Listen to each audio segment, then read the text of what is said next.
Morning and welcome. I'm Daphne Richards, Travis County Horticulture Agent with the Texas A&M AgriLife Extension Service. Thank you for joining us for the first webinar in our Drought to Dell series. Great program lined up for you today. Restore, Reimagine, Reinvent, Prairie Landscapes for Austin. Our presenter is John Hart, host of Central Texas Gardener on Austin PBS. John has over 11 years experience designing and building functional ecosystems within urban conditions. As part of the ecological consulting firm Ecosystem Design Group, he's worked with the Lady Bird Johnson Wildflower Center and has been involved in the design and installation of many high-profile projects, including at the George W. Bush Presidential Center. John is truly passionate about ecological design, and I'm excited to hear from him today. John, the stage is all yours. All righty. Well, thank you so much, Daphne.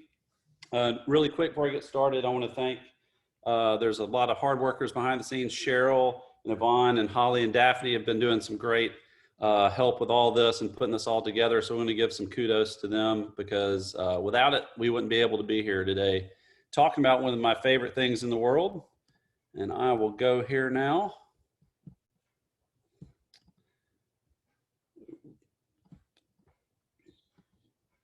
Pocket prairies. So today we're going to talk about what is a pocket prairie, how you can install one in your home, and try to answer any other questions that you might have. We're going to be here as long as you need us, so I'm happy to answer any questions. And if I don't answer a question now, please feel free to reach out, and I'll do my best to do so. So to quote Samuel L. Jackson in Jurassic Park, we've got a lot of slides today, so hold on to your butts because here we go. As Daphne said, I'm with the Ecosystem Design Group. We're part of the Tonight Landscape Architects. I have been working for a little over 11 years now, doing grassland and prairie restoration, as well as other tactics to really bring nature into cities. I am co-founder with Michelle Bertelson there in the center and Emily Manderson, who was, I worked with at the Wildflower Center, but also was director of conservation at the Houston Arboretum and Nature Center. So we're really happy to be together and working again. And collectively, over the past couple of years, the projects we've done throughout the nation, but in Texas as well, we have had over 90,000 acres of impact. So that's just a couple of people doing that. So with all the people that are signed up listening today, by doing a pocket prairie yourself or doing some planting with natives in your backyard, you're going to make that impact felt even more so. So really quickly, we're going to go through just a little bit of background of what we do, just so you can see. I hope it's nothing boring, but you can see sort of the larger scale work that we're trying to do. So our work optimizes the ecological, environmental, and sociological functional landscapes. Well, what does that mean exactly? Well, essentially, you know, for the longest time, people have sort of thought of as nature over here and people over here. And then when we want to go get some nature, we need to leave our house or leave our city and, you know, go out there and experience whatever mountains or grasslands or wetlands or the coast or whatnot. But really, we have a central tenet that, you know, we should have a biodiverse environment right around us immediately. So when we started our work at the Wildflower Center about 20 years ago or so, a majority of our projects were rural projects, people that own ranch land, that wanted to, for either forage production or just through altruistic reasoning, wanted to put their land back towards that historic climax plant community.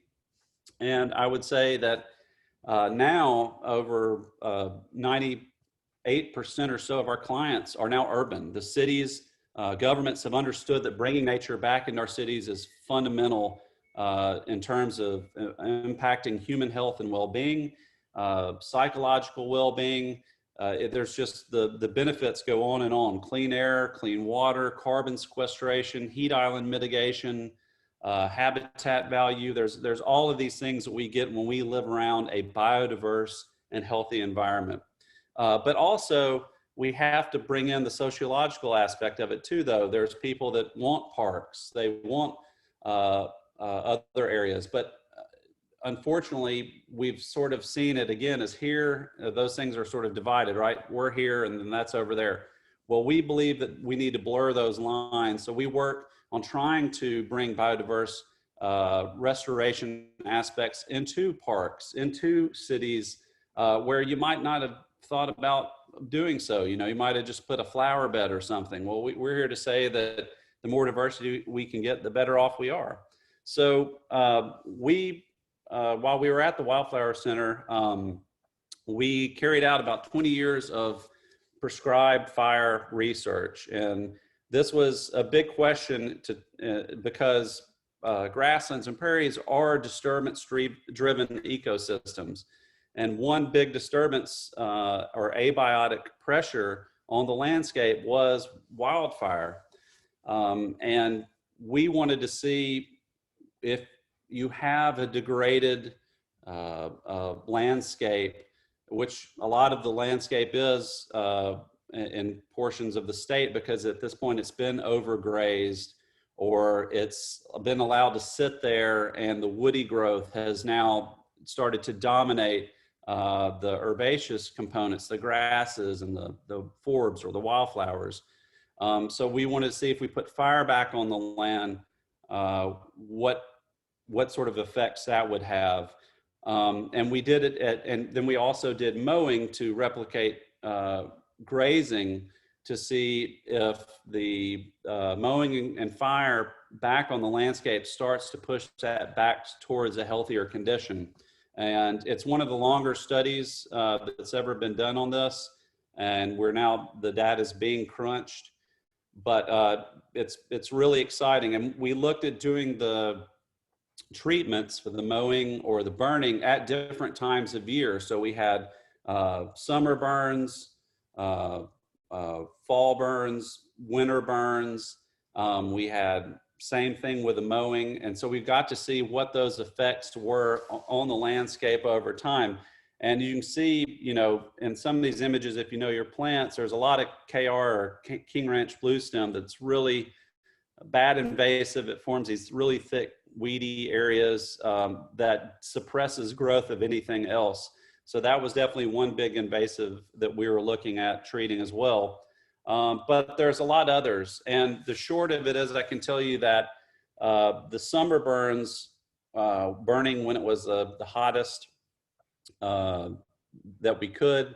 And again, we were all trained in wildland firefighting, and we were doing things very safely. They were prescribed burns, so we were burning within the conditions that were safe, but we were able to work with fire departments to let us do so when typically they might be hesitant with landowners. But we applied these fires, and those summer fires really were pretty good at knocking back some of those invasives. They would not completely eliminate everything, but they would definitely put a hurting on them. And, you know, you sort of think, well, I wonder why that's the case. Well, if you think about it, when would wildfires naturally have occurred in Texas? Summer, right? So that's essentially because everything's summer dormant, it's dry and crispy. You'd get a thunderstorm come through, you'd have a lightning strike, and then, you know, the fires would go on. And historically in Texas, every 10 to 11 years, over 14 million acres would burn. So you need to think about that. That was a huge disturbance component or abiotic factor that really kept grasslands. And why is that? Well, that's because the fire would essentially kill off any plants or woody plants or shrubby plants, or maybe about 4 feet high or so.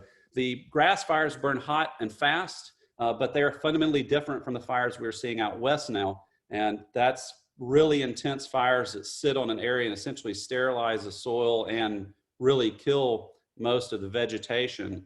And that's because you've had so much fuel buildup over decades, where the there was a misunderstanding of it. To preserve nature or to conserve nature, we step back and wall it off and do nothing.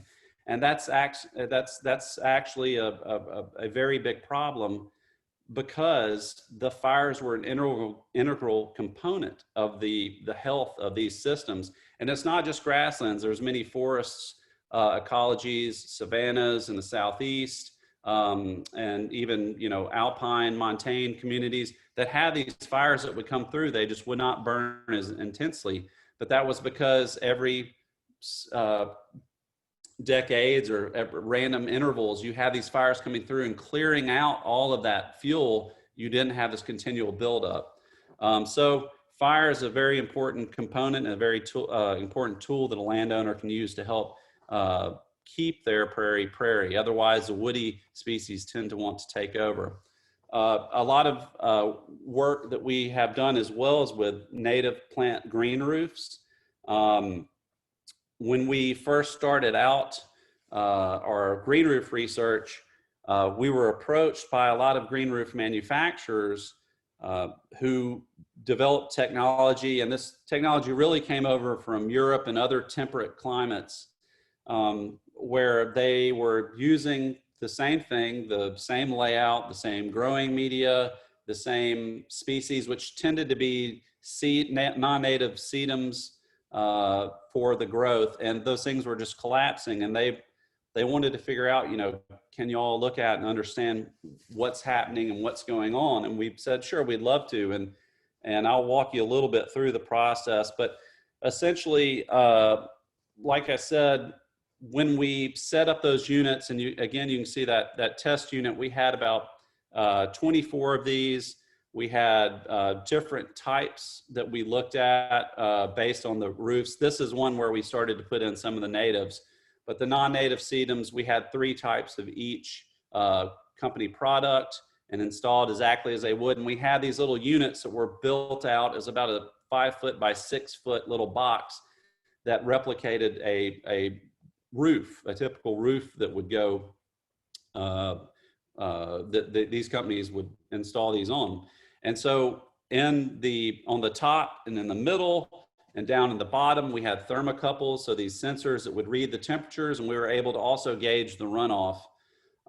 And some important things that we found out was, one, we were able to look at the temperatures of some of these roofs. And if you can see the top 2 boxes there, we were looking with those thermocouples at what was going on. And essentially, some of the non-native sedums are great and they work very well, but in our semi-arid subtropical climate, we have some pretty hot temperatures here. And a really important component for those sedums is that in order for them to fulfill their photosynthetic cycle, they do so in a 2-part process. And one of them is at night, they open their stoma and respirate. And they can only do that if the temperature is below 80 degrees Fahrenheit. Well, guess what happens in Texas in the summer? Quite often, it does not drop below 80 degrees. So that was one big punch to those non-native sedums.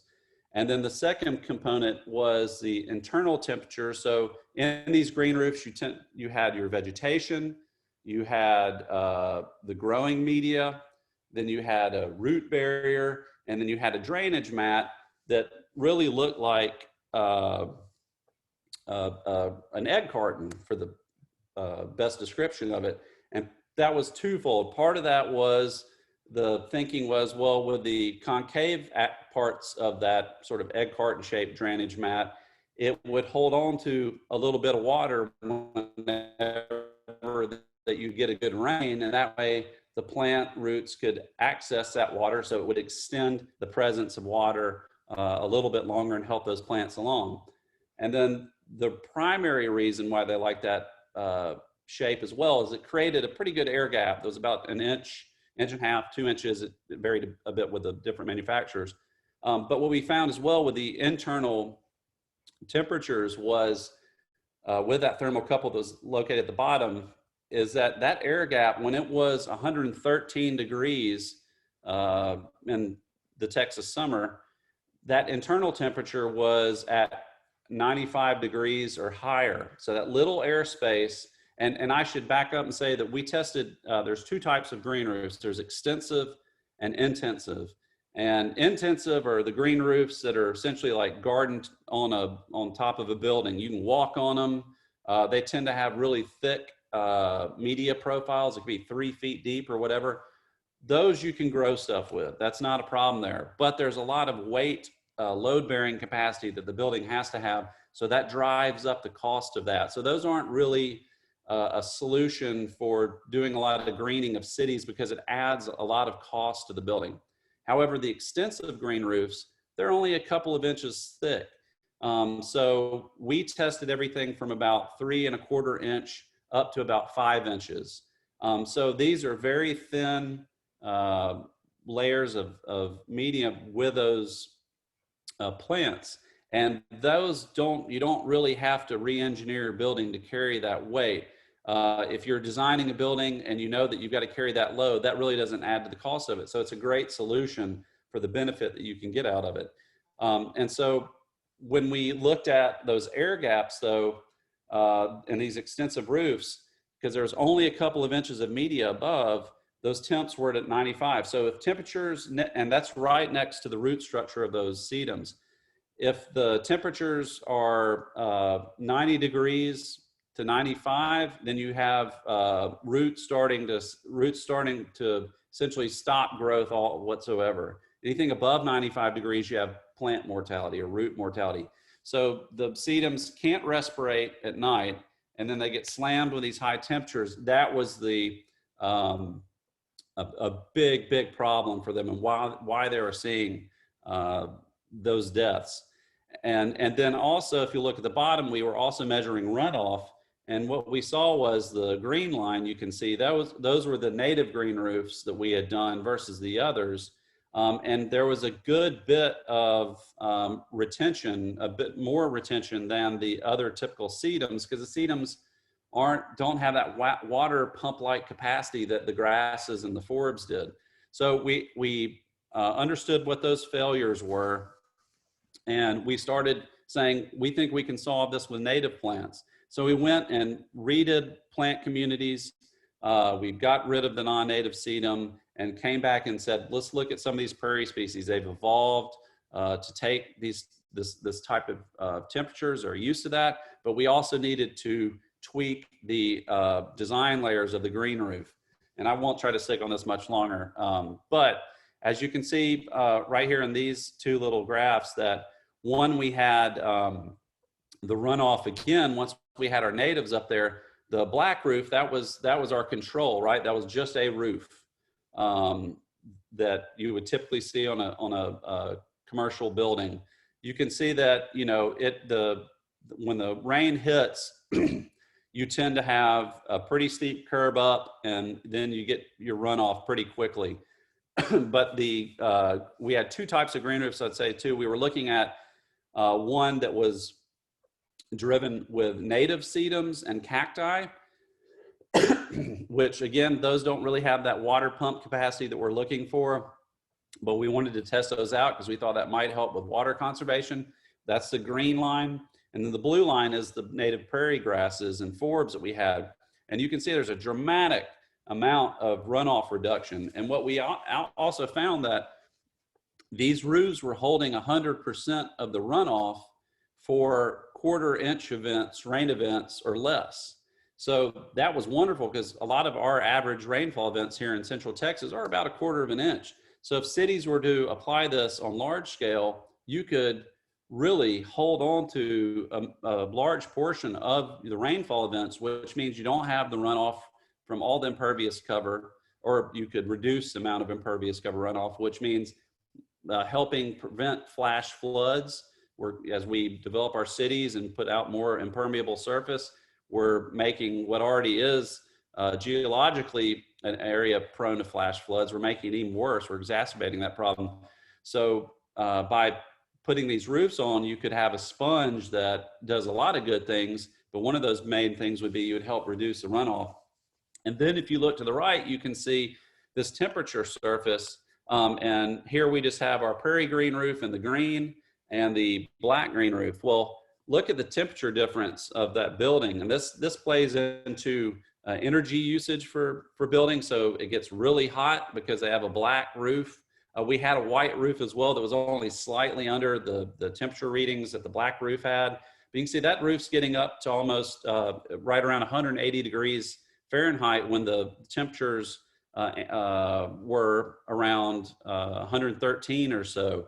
So that's really contributing to a brutal heat island effect that we see with cities, where it just absorbs all that energy and just radiates it out and makes it a really hard place to live. Well, you can look at the prairie green roof, and it's dramatically different. It's even when those temperatures are spiking on those controls, we're almost breaking 100, and that's partly because we've got the shading from the plants. They're doing great, so they're shading the building or the roof area, but also those plants are absorbing that as well. So it's a dramatic difference and something that can have a huge impact on energy costs potentially as well. So remember, I told you the layers that were in there. And so again, to the left, you'd see the conventional roof. And the main idea is to show you that with those layers, you have the vegetation media, a root barrier, and then the drainage mat. Well, we had all that, but you can see we shrunk down our drainage layer. So we found a product that was much less, about 3/8 of an inch. So the reason why you had that air gap was because engineers didn't want water sitting on the building so you get leaks. Well, we were able to demonstrate that we could move all that water with a much shorter, it was sort of over-engineered in a sense. And so we were able to eliminate that air gap dramatically, which meant that we had higher plant survivability. And how do we know that that was the case? Well, to the left, you can see this is some blue grama that we had been testing on some of our roofs. And to the left is the conventional roof with that bigger air gap. So you can see it's that hot temperatures, those roots aren't able to go down, and they essentially get air pruned almost, but it's more like thermal pruning. It just prevents that plant from putting out an extensive root system, which is one reason why these plants are so effective at dealing with drought. To the right, you can see this is how we shrunk everything down. We reworked our green roofs. I mean, look at the difference in that root structure. That plant's able to get it down, and look, you can see it sending it deep down and then spreading it out nice and thickly. So you have a really nice mass holding that material there, but it's able to take up water much more effectively and thrive. And then I just want to quickly show you, this is in Wood Creek, Wimberley. Get out of the research and let's stop talking about all that boring stuff. Look at what projects that we have done. This is about a 2,400 square foot green roof. And you show in the install, a lot of people say, well, how long does it take for these things to grow and whatnot? Well, this installation, that's the first day we get there. The architects have put in the roof and we've got everything going. So then we come back, we put our drainage mat, we put our media that we developed, and the media that we developed is made out of all, for the most part, recycled content. But also one of those secret herbs and spices has ability to regulate thermal loads. So also that media itself is helping plateau out those spikes that we were seeing. So that's really something we weren't anticipating until we went to the UT Bureau of Economic Geology and had them look and analyze our media to see what it was doing performance-wise. And that was something we were really excited about.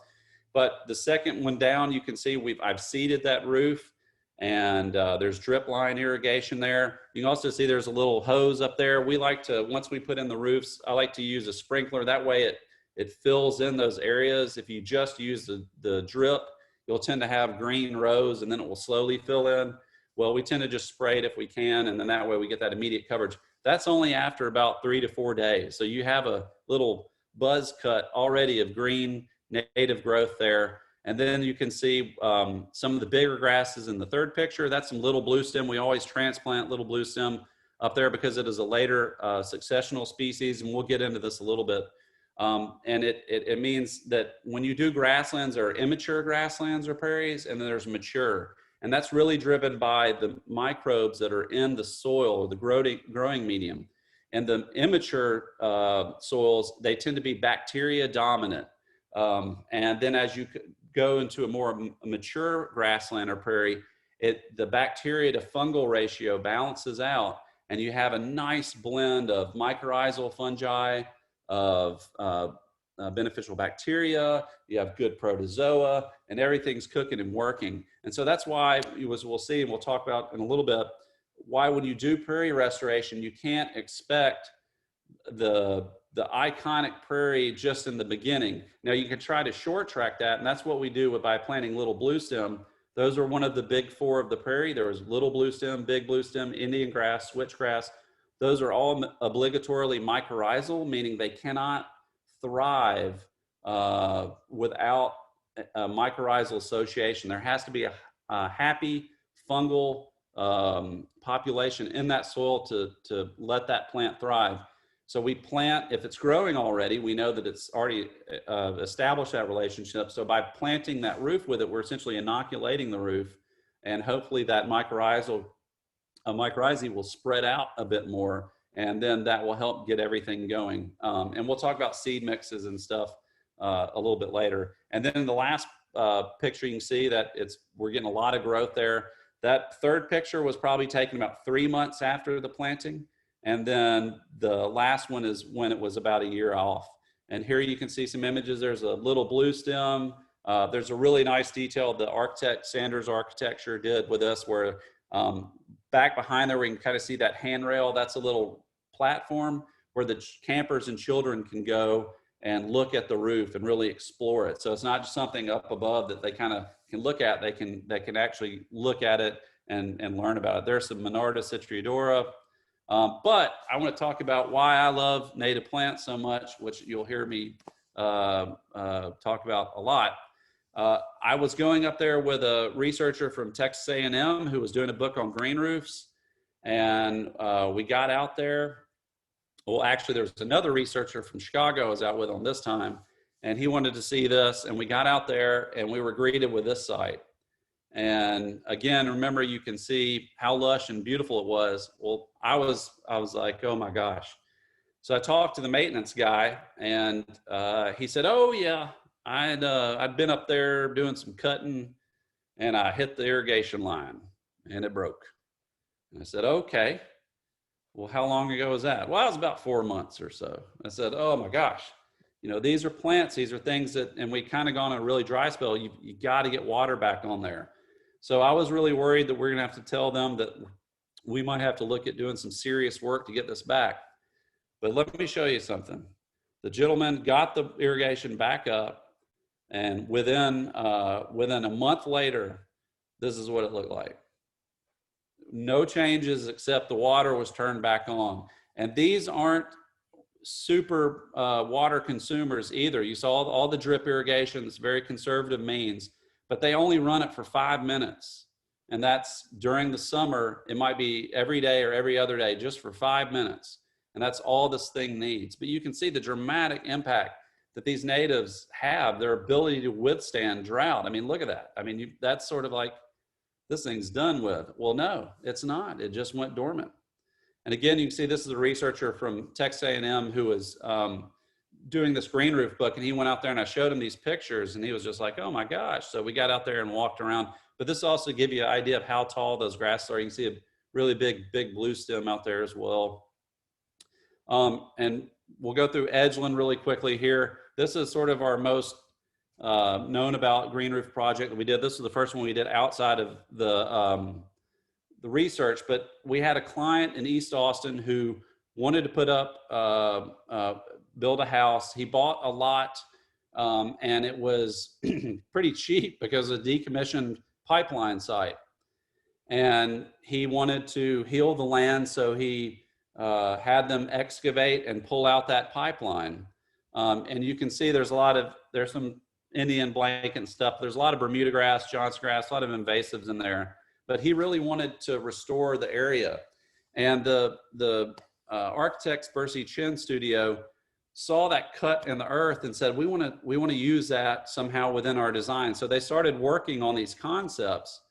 And as they started showing me some of these things, I've said, that's that's essentially putting a prairie on top of a building. They said, you are? I said, I think, we've been doing all this research. We would be able to help out with this for sure. And you can see with the design that the building is bifurcated in half. That's alluding to that cut. It's recording that presence of that cut that was made, but it also is influenced by the Native American pit house, which has a lot of impact in terms of energy reduction. But anyway, the main part was they wanted a roof condition, green roof, that then hits and becomes a ground plane. And so when we spoke with them, we said, okay, what are those functional aesthetic goals? Well, they wanted a lot of color, a lot of texture. Well, that's a Prairie check. Functional aspects, that we're really wanting to look at energy saving. Well, like I said, you've seen some of the performance and reduction in insulation that can arise if you have a green roof. Check. And then also he wanted habitat potential. He wanted to heal this landscape.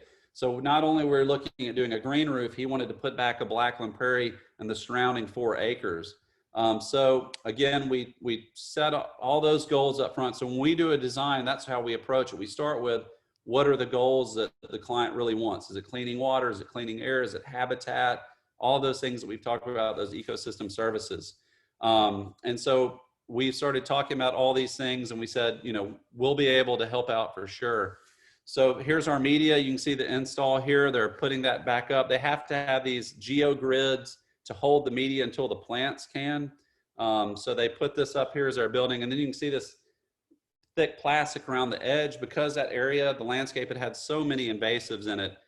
We essentially did what came up was called a ripple effect. We've solarized the first about 15 feet or so parameter around the house for a year.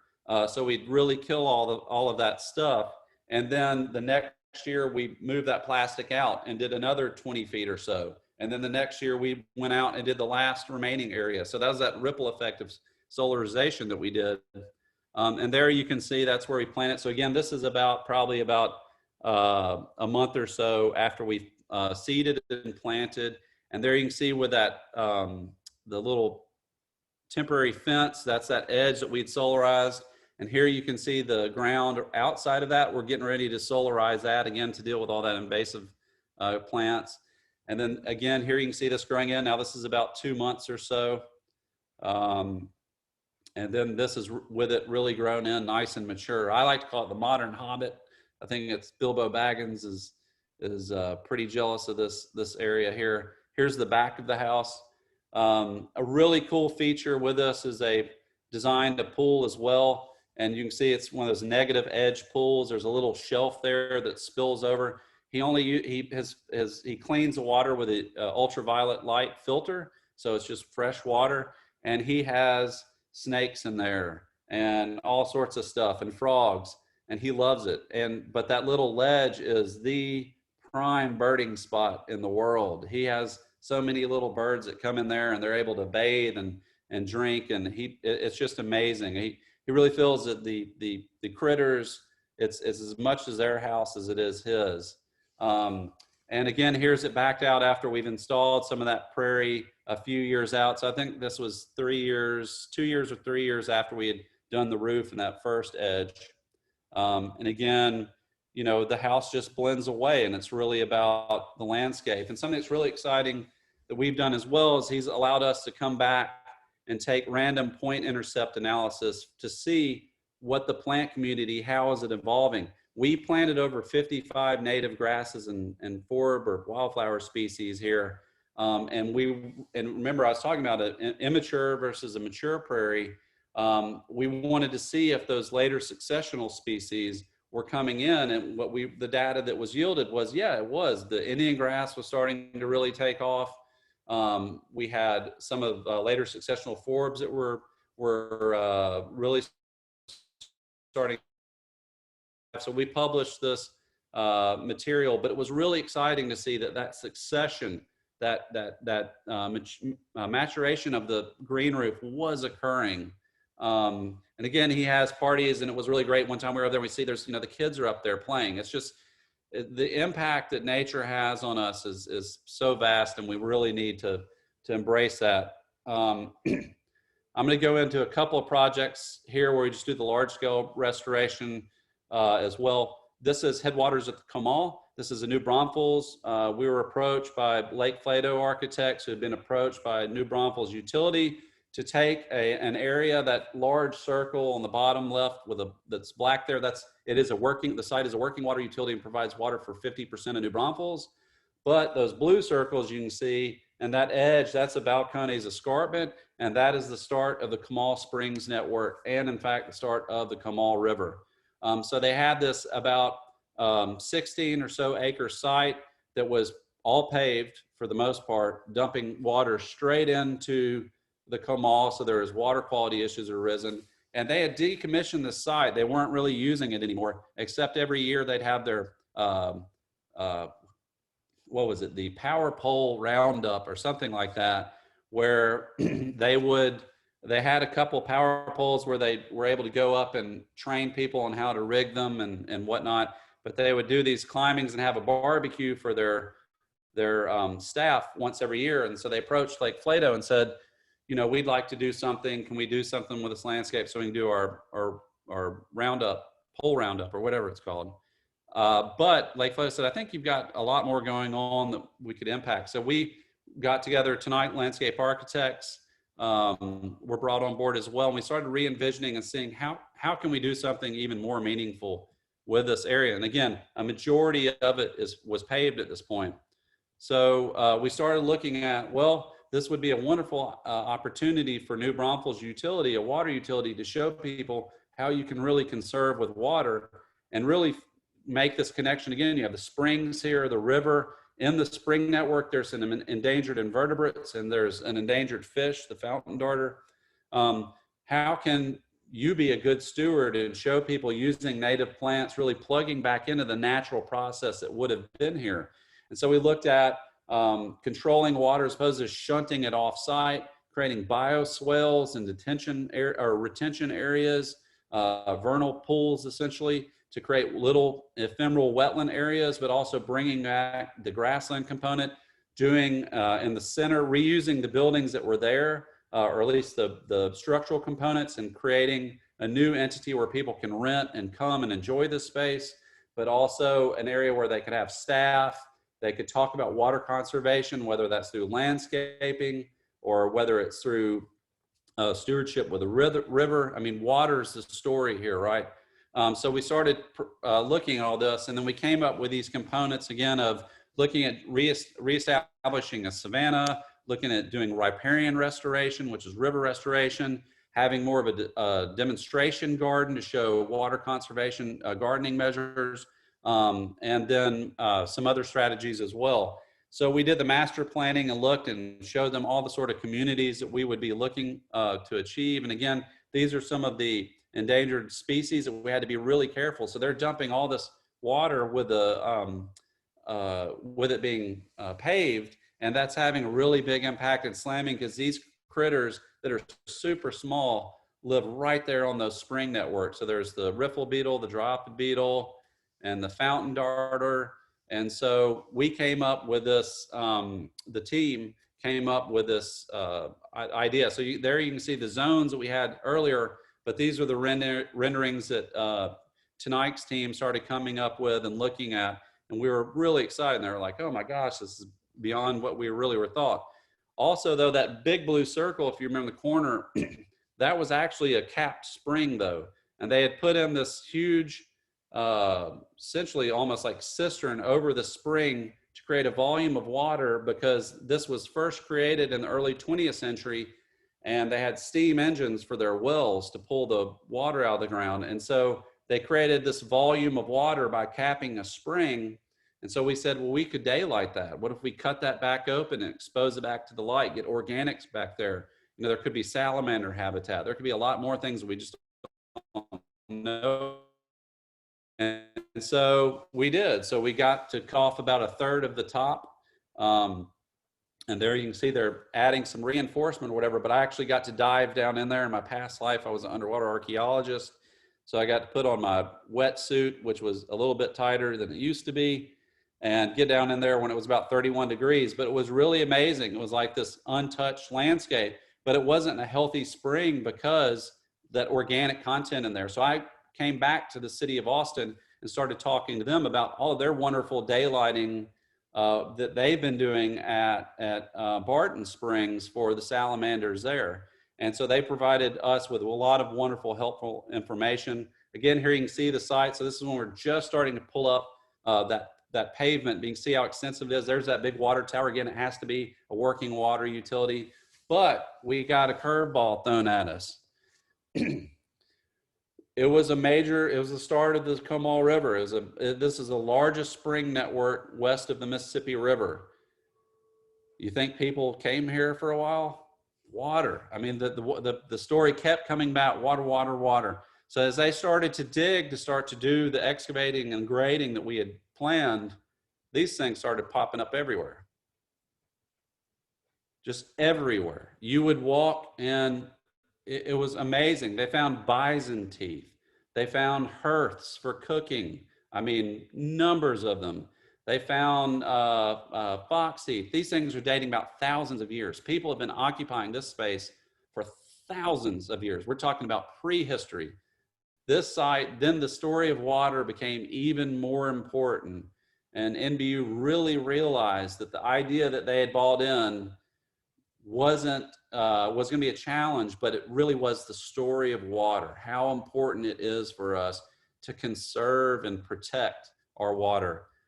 So we had to go back to the drawing table. We couldn't dig down anymore because the Texas Historic Commission didn't want us to ruin all of that archaeological context. So we essentially had to bring soils on site and cap the site so that that archaeological record was kept intact. And the archaeologists think that in the future we'll be able to essentially do digs without digging, because it's the context that's the most important key. And once you dig it out, you record it, but you might lose some of the information. So when we do sites, we never want to bring soils on sites because we try to be as sustainable as possible. We don't want to mess up another site to try to do something good on there. But because of this archaeological reason, we had to do that. So then we had to source clay soils, which is not a typical soil that garden centers have or that people want. So we had to really go find an area that was actually going to be quarried on, and that the topsoil is going to be removed anyway. So we said, well, we'll take that, and matched up nicely. So we had to bring on a large amount. So they started doing the grading and working in to create those swales, those bioswales. So those are essentially just like creeks or ditches that move the water through in the interior site versus just shunting it straight off into the river. On the edge there to the left is the Comal River. That's the start there. We also were using gabion baskets for their habitat potential, but also as a way to help us retain some of these grades, but also to they work wonderfully and that water can move through them as versus to a typical wall where it hits and then goes over. Of course, there are still some invasives. There's elephant ear that the city of New Braunfels has been trying to get out in San Marcos. A lot of Central Texas areas trying to do that. So we had to be careful looking at trying to get some of those invasives out. And there you can see the backside. Really quick note. So that's a gigantic, I don't know how many gallons, probably 1 million or something or more. That's a water tank there, but that you can see that pipe coming through. Well, initially, right to the right of that's that Daylit spring. We asked them about, well, what's this thing for? And they said, oh, well, every once in a while we got to test it. It's emergency release, but we have to test every once in a while. Well, they were dumping chlorinated water straight into the springs. Well, chlorinated water will kill fish. It will kill, we can drink it, that's great, but chlorinated water kills everything, so we don't get sick. But when you dump it into an area where you have living entities that can kill stuff. So we came up with a really eloquent solution to make a connection to this infrastructure that had to remain there, but do so in a way and let it function that was something that worked with the rest of the area. And so there you can see that pipe coming out to the Gabion area and did some rock. And if they need to release it, it drops out there. Now it'll drop down and move through the soils and the bioswales before, and it can off gas that chlorine before it gets to the creek or the river. and that way then it doesn't harm any of that fish. So sometimes you've got to think on your feet with this. Here's again them bringing in some compost to help amend some of that clay soil, because when they brought it in, they essentially destroyed the O horizon. We'll talk about that. And then here's us seeding, and again, you can see the plugging, the seeding. We use no-till drills. That's the best way to do this, especially on large landscapes. It drops the seed right at the immediate depth you need. You can see those lines, and it's better than hand seeding, and I'll show you why. Essentially, when you hand seed, it's fine if you have to do that at your house, but if you hand seed large projects, it can skew the composition if you don't do it right with what emerges. So here's one of those vernal pools, this little detention. The bioswale hits a few of these. Here we've just planted this and seeded as well. And so here I'll show you, this is the difference between seeding by hand and the no-till drill. To the left is the no-till drill. You can see how lush that is. We got a good representative species. To the right is where they hand seeded because the slope wouldn't let them bring the drill that they have to pull behind a ATV or tractor with. And the hand seeding really skewed heavily towards the Helianthus annuus, the annual sunflower. And so that's okay. It's a great native plant, but it gets really big and it started shading out everything. So then they had to come back and pull all this vegetation. It sort of was a pain. So no-till drill seeding. Here's where they hand seed again. You can see how sparse it is. It just didn't take quite as well. And here you can see all that Helianthus annuus dominating. So we had to come back and do a few workings, and we'll talk about this again with the pocket prairies. And so here's one of those interior ponds that we got a lot of rain, so we had seeded there. The seedlings kind of died out, so we did some transplants. We got some volunteers to come out there and put in some Andropogon glomeratus, a bushy blue stem, and some obedient plant. And then we also did some plantings around the edges as well. And here you can see these wonderful vernal pools that have such habitat potential that are great. Just sit there and they slowly evaporate out as you get into those drier elements. And my dog's starting to whine, so I'm sorry. And again, we created some grass areas with this Lindheimer muhly. It's really nice. You walk through and feel those textures and the edge. And here you can see the site slowly filling in. So this is a couple months after all that seeding. So what were lines and looked like bare soils now is filling in really nicely. And I'll say too that we irrigate we put temporary irrigation on all of our projects for the first year because we got to have it. We've got to really try to recreate that wet year. But then after that, the irrigation's pulled off and then the landscape's able to thrive with whatever Mother Nature gives it. So again, water conservation, we don't want to create a landscape on life support. We want to create something that will work. I'm sorry, I'm gonna have to let my dog out real quick. She's about to go crazy.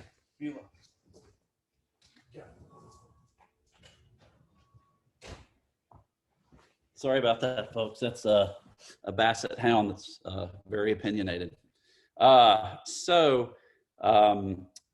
Anyway, you can see it fills in really quickly over a couple of months once you've gotten it in. And you know, we'll have irrigation schedule, which I'll go over. But here again, this is one of those swells. You can see the Andropogon glomeratus going great. There's Indian grass coming in these wet areas. Here's where they've cut back so that they get some new growth. Again, we'll talk about mowing, e.g. the grazing or fire to help maintain your areas as well. But there you can see a vernal pool that was done. But it's just wonderful to go back. Headwaters come all. You can schedule a visit there even with COVID. But you can see all these things starting to come in and watching this succession come through. It's just really amazing.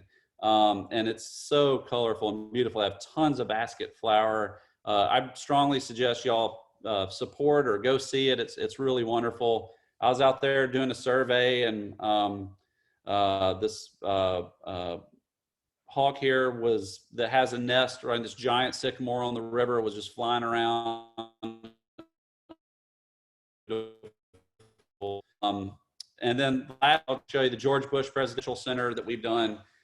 Same size, about 16 acres, right next to SMU in downtown Dallas. It was former parking lots. I believe some research is showing there could have been some slave graveyards here. We didn't know about that when we were going in. I don't think there is now, but in the history of it, it was utilized at one point, and then that was moved off very just sort of anyway. This site, though, is about a large area, and the initial landscape architects and got together with architects, and when they did the first landscape grounds, they did it more like a park. And Mrs. Bush and President Bush, who have a ranch out in Crawford, Texas, and have been actively restoring that for years, said, we don't want a park, we want Texas. We want to do Texas out here. So the landscape architects, Michael Van Valkenburg Associates, reached out to us, given our restoration experience, and said, we'd like to help. But a big fundamental component, again, is about water. So you can see at the top of this page where it says bioswale, 1% of those three. It's a large parking lot where people park when they come to attend. We harvest all of the rainwater that comes off of there. It is then piped through areas all the way down to where you can see in the middle where it says seep. It goes through a bioswale, and there's a wet prairie, and into an underground cistern. So it's all about collecting as much rainwater as we can. And then they use that collected rainwater to irrigate all the site trees. And so that seep, you can see we have this large pipe coming over. This is a constructed seep to replicate the seeps that we see in the hill country and our spring networks. But we have this pipe coming in. We've got a lot of aggregate, and we have these stones. So it comes actually out of the wall like you would see as a seep, and then enters those swales that go to the cisterns. And again, here's a little axon to understand. So we've got tall grass prairie components, and then we've got some short grass native turf that we developed at the center while we were there that has curly mesquite, blue grama, Bermuda grass called habiturf that they use for lawn areas for ceremonies. And there's one up at the front component as well. But here you can see is the construction of the cistern. They're getting ready to fill all those cells. Here you can see all the grading they're doing in lifts. The construction of the building is ongoing.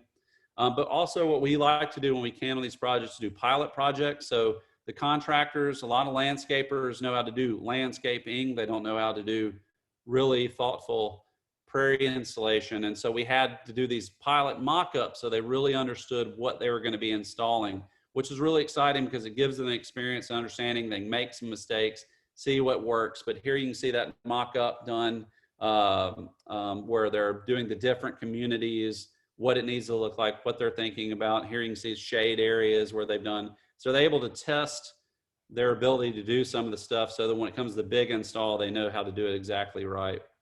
And so as a restorer, I guess, landscape architects are really wonderful at creating this just picturesque imagery. But it's a little, I get a little sticky about it sometimes. I have landscape architecture master's from UT, so I get it. And it's beautiful imagery, but really what they're showing here is that later successional species.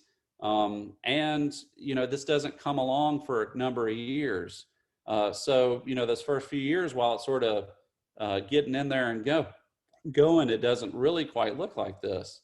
But I am really glad to say we had taken this, and then my old director happened to be visiting and took this with another one of our staff, and there's that image right there. So that's a couple of years afterwards. So it's not the exact same thing, but it's pretty darn close. So it's really nice to see that we're on that track. And then you can see people using this. It was really interesting. SMU campus, if you've never been up there, is a bunch of live oaks and St. Augustine. And when this first came in, people didn't know how to use it. They really were confused somewhat. And they, and I think that really speaks to what that sort of, what I call the aesthetic, right? The sterile landscapes that we're so used to that we deem as pretty, mainly because we're able to exert all influence on it and everything straight lines and mode, precise, everything, right? They didn't know how to interact with something that has over 70 something plus species of grasses and forbs and trees and shrubs. But now over the years, this is, I think, the 6th or 7th year, they can't get people not to use it. And it's really wonderful to see people, how they really, they just, while some people didn't, there are a lot of people that just went. Now this trend is that people absolutely love it. And here you can see these slopes. We've got wildflowers going. There's some green sprangle top to the bottom, grass. It's just something that now is this amazing juxtaposition. And I think that's something we can aim. A lot of people get into, you can only do natives, or no, I like to have clean lawns. I mean, I think it's a yes and approach that we've got to take when we talk about landscape design. And I think we need to try to put a lot more emphasis on doing native components, but that doesn't mean that somebody else is wrong if they love a lawn or whatnot. So we've got to figure out how to do it in a more sustainable way, in a way that really supports other species, not just ourselves. So again, you can see in the middle, the short area in the front lawn, that's that native turf. That's all native grass that's been used. And then you can see all the tall grass prairie that is there on the bottom. Oh, and again, I've gone there. It's really interesting to sit there and watch. I go there 4 times a year to do inspections and give maintenance tips. And I had one lady walk up to me one day and say, y'all haven't mowed this place at all. What, and excuse my French, what the hell are you doing to Mrs. Bush? And I said, oh, well, ma'am, let me sit here and talk to you. And it's really those moments where you can be teachable, that are teachable. And I said, this is what we're doing. This is actually all these plants. Let me talk to you about that. And she then, after we had this brief conversation, said, oh, I've never thought about it like that. Those are these learning moments that these landscapes really afford and let us. And I'll just show you really quickly a video of it too, just not the pictures. But every spring you get these beautiful blooms. This is in the middle of Dallas. It's not to say they don't have challenge for invasive species, because they do. There's spreading hedge parsley that really loves to come in. There's Bermuda. There's Johnson grass at times. But this sort of landscape gives us the color, the textures, the movement that we're missing when we just install just that aesthetic. And again, this provides benefit to us, human health and well-being, but also does so much for so many other creatures. And we have to think about being egalitarian in our designs to help others than ourselves.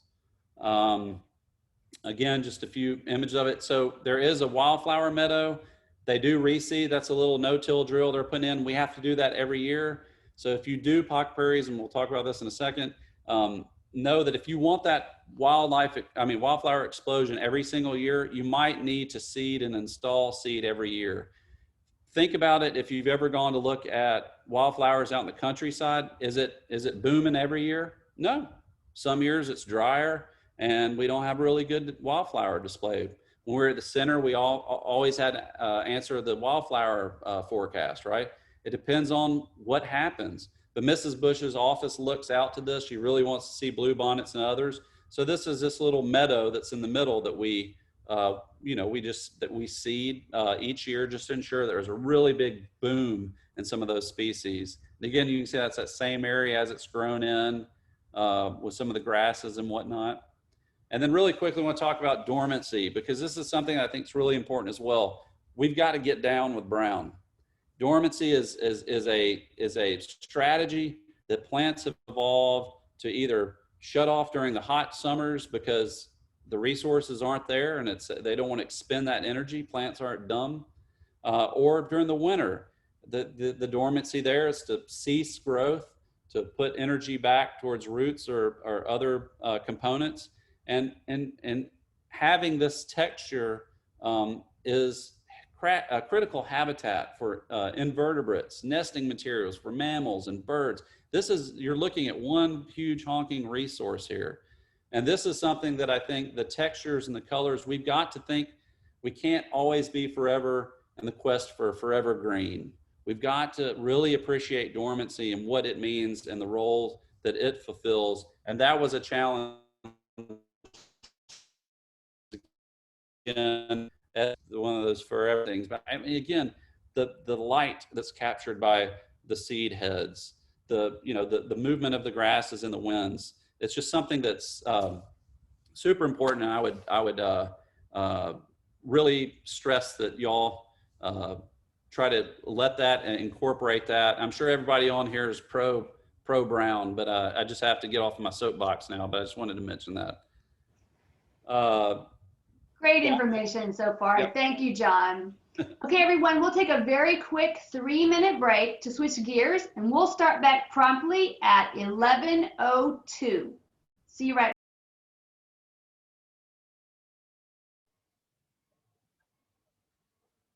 All right, if you're just joining us, we're back with John Hart for the rest of our program. At the end of his presentation, John will answer as many questions as possible. Please use the Q&A feature to type in your questions, and we'll share those with John with him as we're able. All right, take it away, John. Thank you so much again, Daphne. Oakley dokley. Well, thank you for sitting through that very long-winded example of projects. I'm sure now we're here at the portion where you'll actually get to learn about how you can do some of this work yourself. So really quick, I wanted to answer, there had been one question of what is an ecological designer and how is it different from a landscape designer?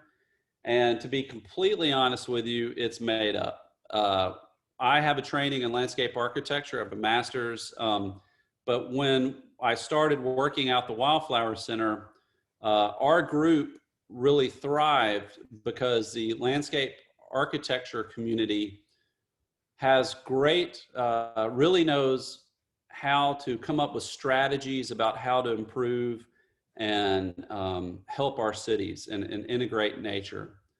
But they don't really know the nuts and bolts. They don't, unfortunately, the knowledge about plants and botany and all that sort of thing isn't passed along as much as it used to be. And certainly when I was in school, the thought was, we're not going to teach you a bunch of plants here because you're going to go work off maybe in Oregon or the Northeast or something, and then you'll learn all that stuff, which I think is a great disservice, because you need to, you know, I would liken it to getting a master of fine arts and painting by only studying painting, right? You're learning theory, not practice. So on the other side, though, there are these ecologists that do all of this wonderful work and come up with all this wonderful data. And yes, they publish it in peer-reviewed areas, but you know, it's not really written for the layperson or someone who isn't steeped in statistics and whatnot. And so they have all this wonderful data that can be used. And so our group is really this niche bridge between those communities. And we're composed of, and in the past, were composed of people who had ecology training and conservation training with those of us who came out of the landscape architecture school. And so we call ourselves environmental designers because we weren't really we had our feet in both camps, and we weren't really the other or the other. And so after, 11 years of doing this, I would say, I feel uncomfortable if somebody calls me a landscape architect, and I feel equally uncomfortable if somebody calls me an ecologist. So, we refer to ourselves as environmental designers. So it's something where we, again, think in terms of strategy and also do some of the research and the work and get in there and get our hands and feet dirty, get out in the field and understanding how those plants can really help us save ourselves. There we go. Wasn't moving there. So we'll start out with pocket prairies. Pocket prairies, what are they? I mean, there's really loose definitions, but essentially you're replicating a diverse grassland dominant plant community. And I wanted to start with, I hope all of y'all have had a chance to read Doug Ptolemy's newest book, Nature's Best Hope. There's some debate among the scientists as to some of the stuff that he says in there, but you always have debate among that group because that's always what they're good for. But one of the big takeaways that he has, which I really appreciated, was what he called the homegrown national park. And in his book, he essentially says, we have all these national parks. They're wonderful, but they're not enough to save nature, right? They're not large enough. They're not connected. There's just not, with the challenges that we have now, they aren't going to be able to do, they aren't the scale that we need to help us reverse the environmental challenges facing us, and I would say existential challenges. And he posits that if everybody did some restoration in their backyard, then we have the homegrown national park, which are all connected, which all start to really, if everybody did this, and think about the amount of land that would then be host to and prime habitat for all of these other critters that we need, and also provide all of these other vital sources of ecosystem services, clean air, clean water, so on and so forth. So pocket prairies are the key to achieve that. So I want to step back.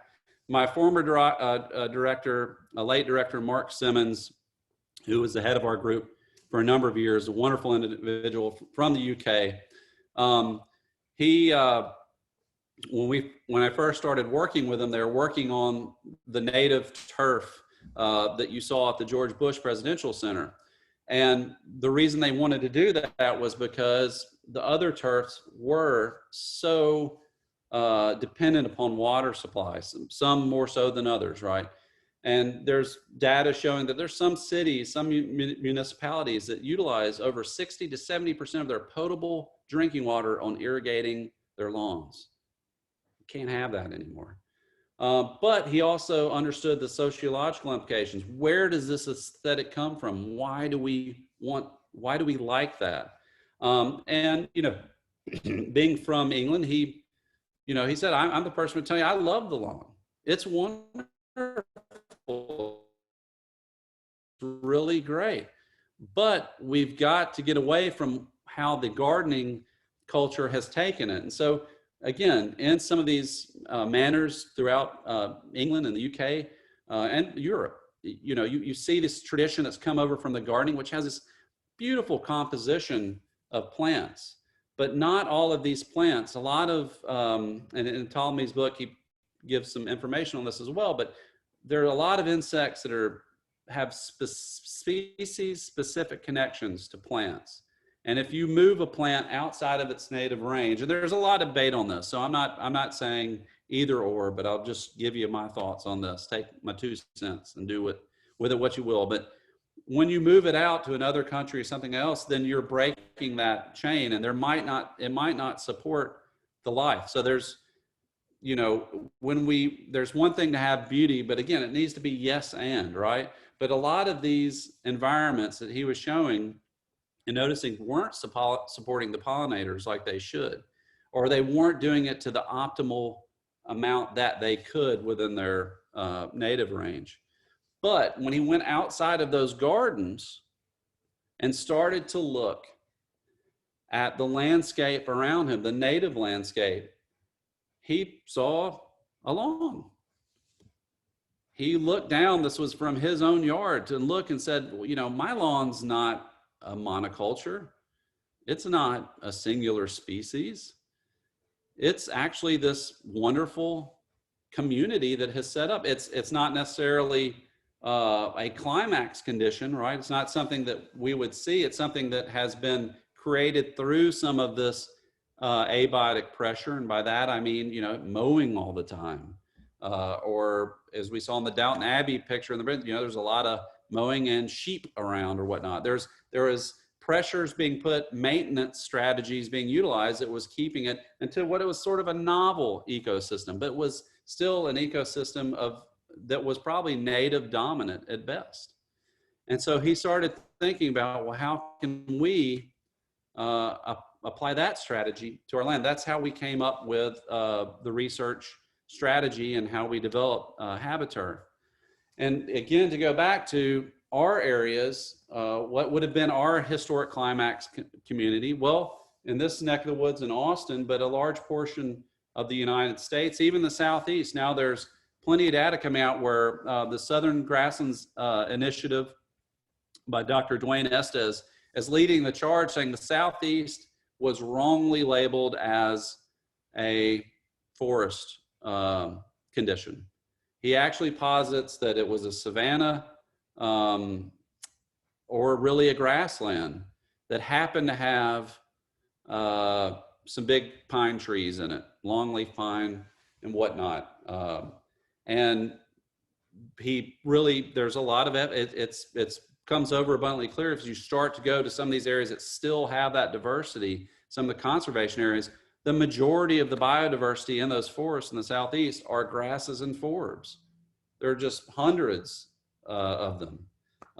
You know, just in one little field, and then there's happens to be this one species of tree that happens to be larger than all the other stuff. And so you tend to look at that and say, oh, it's a longleaf pine. It's actually the other way. It's actually a grassland with some trees. It's a savanna for the most part, a couple of trees per acre. It's still guided by the abiotic components, excuse me, of wildfire for the most part, but that's what that is. So we've got to rethink. But here in this area, we were for the most part grasslands.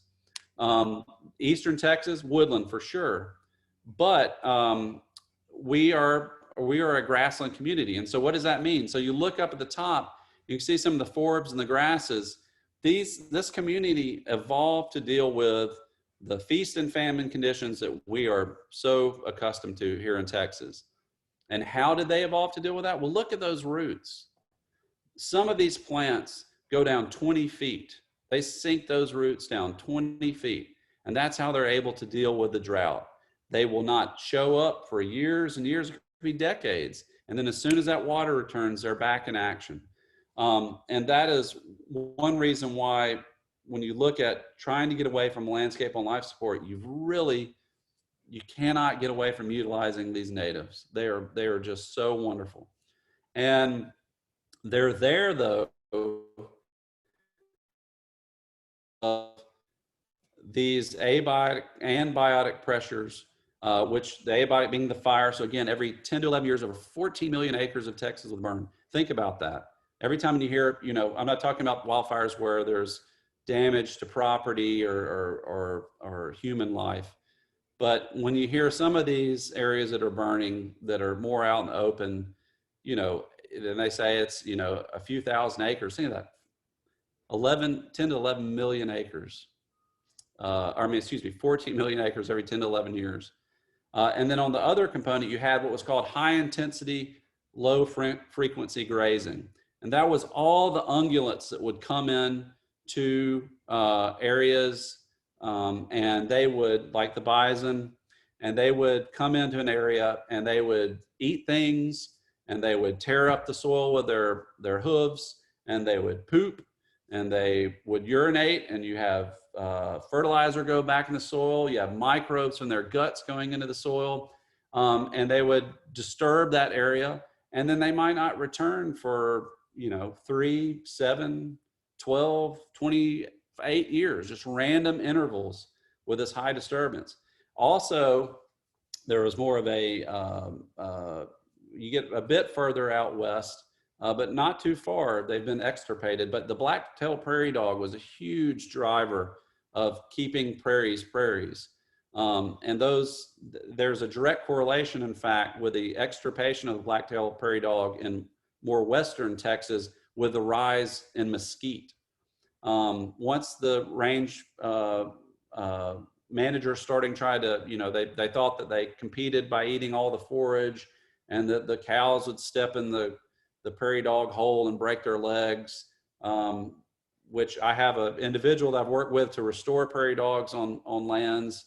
She's absolutely wonderful, pretty funny, but she has an outstanding thing saying, that's never happened. I'll give somebody $10,000 if they can show me where one of their cattle or horses stepped into a prairie dog hole and broke their leg. I digress. But what the prairie dogs would do is they want to see predators coming at them.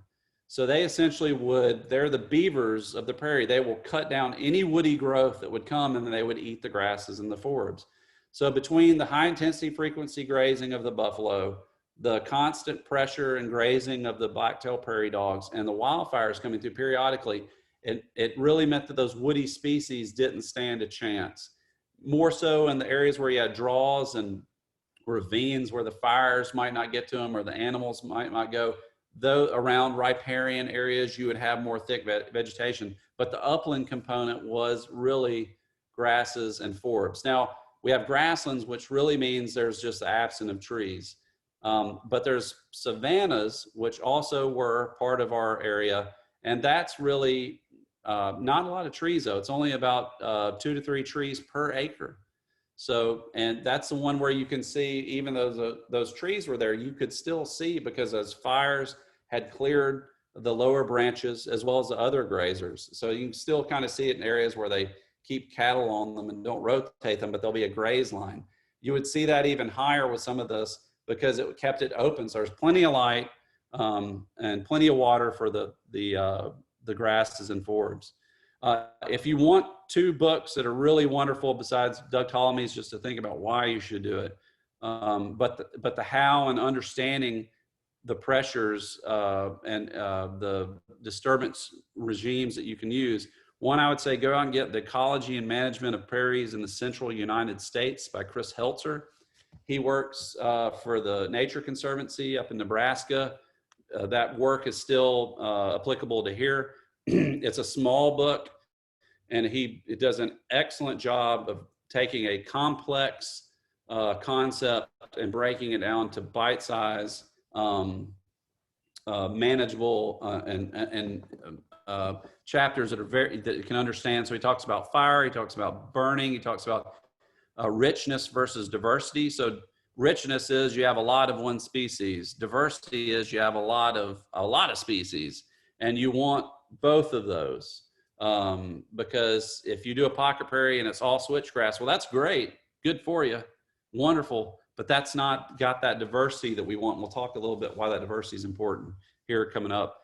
And then American Serengeti from Dan Flores, understand why the landscape was the way it was. It really talks about all of these animal species that really used to drive and shape the prairie landscape. And it's a wonderful read. It's really, really cool, but it helps you understand just how much interaction we've had. The landscape was driven by these critters. And by removing the fire, by removing all of these species, we are maintaining the landscape in a way that, if you like cedar fever, then you like the way we're maintaining it. It's because we're allowing all this woody growth. We are morphing into a woodland. We're beyond the grassland now. We're really morphing into a woodland and something completely different. So these are 2 great books I'd really recommend. And then really quick, I was watching the Ken Burns Dust Bowl series, but there was a author, a mom, educator, a farmer, and a Dust Bowl survivor. And I just really loved her quote about when you do this, the key to understanding about how we interact with land is, one, we have to really start to appreciate and understand what stewardship means, but also that the results are usually generally driven by forces outside of our control. And so I want you to take that message with you, because when you do some of this stuff, you're going to have failure, but failure is your best teacher. I like to say it's sort of the reverse of the karate belts. You're going to get your brown belt before you get your green belt, right? You're going to get your brown thumb maybe before you get your green thumb. But failure is not failure. It's a learning moment for you. And so as you do this work, you're going to find that there's pressures outside of yourself that are driving, and you're going to either learn to react and work with that or find a way to work around it. So I'm going to show you my pocket prairie. Full disclosure, just so you can understand sort of how the process is, because I documented it as I have been working on it over many years, about 13 years or so. So we live in East Austin. We were building a new house. There's a 700 square foot home on our property. It's a long rectilinear lot, about 1/3 of an acre. And we recycled and harvested as much material as we could from that little home that had been there and built by the original landowner. And put that into our new house. But as we were doing that, I had them do tree protection, which you see in Austin. But behind that, you can see a fence is up. And that's because I've already been working on doing the prairie for about 6 years to this point. And I had to make it overabundantly clear, if you go past that line, you will have a seething plant nerd at your disposal there. What I've been doing behind that was when we got here, the lot was essentially pigweed, Bermuda grass, a lot of brome, a lot of invasive species. And so I started coming up with my landscape design. I have think of a large rectangle, had a garden in the back, and then we'll do a pocket prairie in the middle, and then more of a landscape up the front. So at this point, we didn't have children. And so I built this boardwalk to serve as a connector between the home, go through the pocket prairie, back into the garden. There was to the right, you can see there's a bunch of stuff there. There was a shed that we had just removed, harvested, and I created a new shed in the back in the garden. But on the left, you can see I'm solarizing the other portion of the yard. So solarizing, what is it? Let's talk about site prep here a little bit. But when you have invasives like that, you're going to have to either use herbicide. You can do organic or the real stuff. And we can talk about this in a little bit, but that's really, if you're going to have to do a couple of treatments to that to knock it out. And with the Bermuda, I did a couple of those. I try to use herbicides very surgically. There's plenty of research that they won't jack with the microbes in the soil, but that also means, we all know that there's some bad stuff out there, and you want to be very careful with it and know that you're observing all the safety labels and precautions. But I do use it, and I liken it to, radiation is bad. We steer clear of radiation. However, we do use it surgically to help address cancers. And I think I sort of apply that same part with some of these herbicides, where you have some of these highly aggressive invasive species that you either have to use an herbicide, or if you're going to go the organic route, you're going to be engaged for a long time. It's like you need to be prepared to go boxing with Muhammad Ali for 12 rounds. Can't do 1 or 2 or 3. You got to go 12 rounds with Muhammad Ali. So when I solarize, first of all, you've got to use a plastic, high density polyethylene, so HDPE material, and you want it to be 6 millimeters, no thinner than that, because the Texas sun will disintegrate it.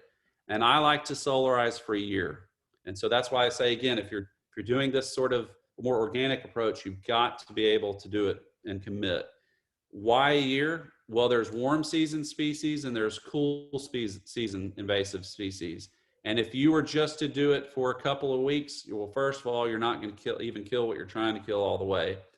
And then if you were just to do it for half a year, you're only going to hit either the warm season or the cool seasons. And the cool seasons are the ones that really outcompete your wildflowers, and the warm seasons are the ones that really screw up your warm season growth. So when you solarize, you put that high density polyethylene material that is no thinner than 6 millimeter, because even that thick stuff will break down towards the end of the year. And when you lay it out, you're going to have to pull it up every week and spray it with water again. So what I did was an initial application of herbicide to knock all that bad stuff out. And then I watered it really well. A couple days later, put the plastic down, and then I had rocks all over it because we don't want the wind to blow it off.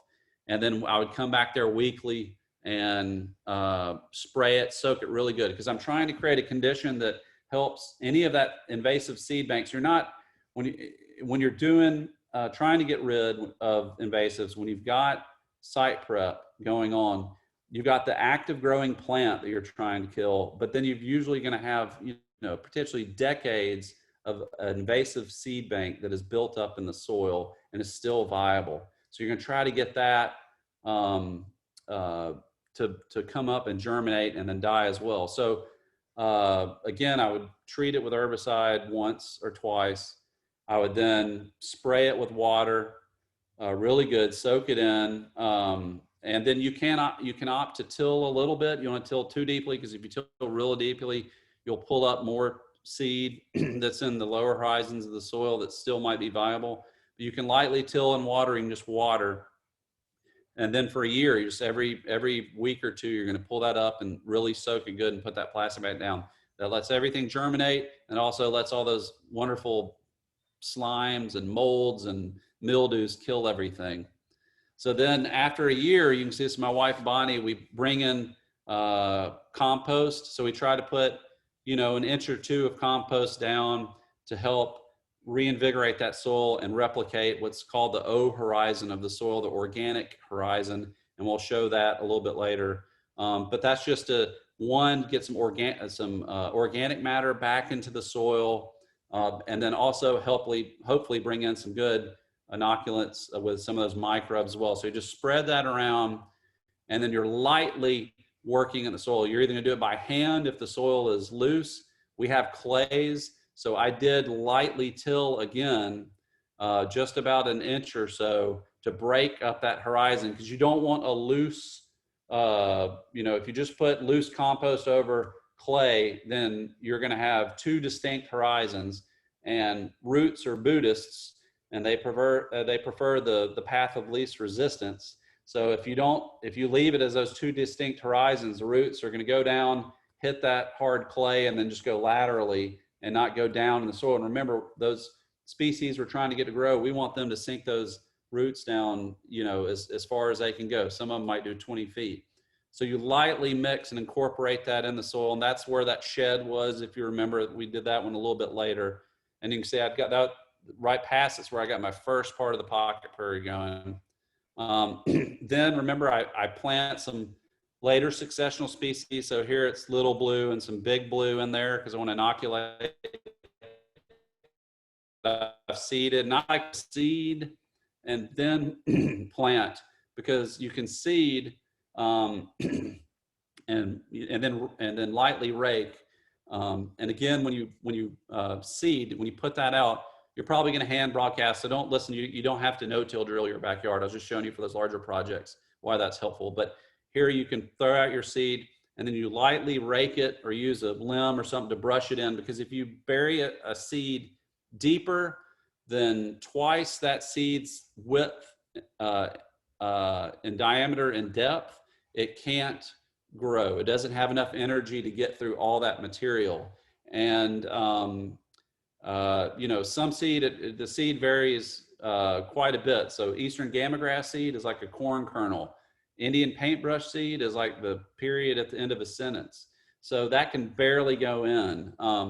And so that's one problem that I see a lot of people do, is they're thinking of gardening with squash or something, I don't know, but they'll till up stuff, they'll throw out their seed, and then they'll bury it way too deep, and then only a few things come up. Well, that's because they buried it more than twice its width and diameter and depth. And so again, you just want to lightly reincorporate it. But so I like to seed, I might brush it a little bit, and then I'll plant the stuff, because then in me walking around everywhere, it will essentially, help integrate that seed in the soil, but not too deep. But then again, here we've watering it. This is about 4 days later. So you can see we seeded all the area. You remember the compost picture? Now we've got that little fuzz green. So anywhere, if I'd say from 3 to 10 days, you'll start to see this green stuff coming up. So it happens pretty fast. Here you can see, Bonnie hates this picture because she's bent over, but it's unfortunately the only picture I have of this. So she gets to go with me on all my presentations, but I digress. But here you can see again, this is now about 2 months after we've seeded that area. So this is facing the other way. You can see our house construction's going on, but also you can see there's a dominant grass there. That's purple 3-on. That's a pioneer species. You can do it with really poor conditions. That's not there anymore, actually. But that's that first component of it. And again, that's what I love about pocket prairies, is they're not, it's not like a flower bed where you put something in and then it holds there. It is forever changing and evolving. So I like to say, prairies are trajectories. They're not interventions. The one thing that prairies, pocket prairies have that typical landscaping doesn't is this temporal aspect where they're always morphing. And that's from pressures from what's going on with the weather, how much water they're getting, what other things are coming in. You might have some birds or insects bringing seed from something else. So it's always changing. And that's the challenging thing, but the rewarding thing of these prairies. Here on the other side, I said, okay, well, I'll do my tall grass stuff over here because I wanted that other area to be where we could, I knew we'd probably have kids pretty soon. So they can run around. So it's native grasses and sedges and whatnot. But an area that is more towards the mid type. So there's tall grass prairies. So that's your switchgrass prairies. It'll be 8 feet tall. There's mid grass prairies. So that's maybe where they're only about 2 to 3 feet tall. And there's short grass prairies.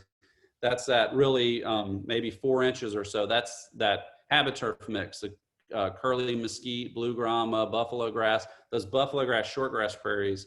And those are really, in nature, you see the tall grass where you get more of your rain, and as that precipitation gets less and less, as you get to more arid environments, then it becomes short grass driven. So I did my tall grasses over here and some other species I didn't want to get trod upon. Then up front, I did some short grass or habiturf as well to have more of kind of like a lawn area.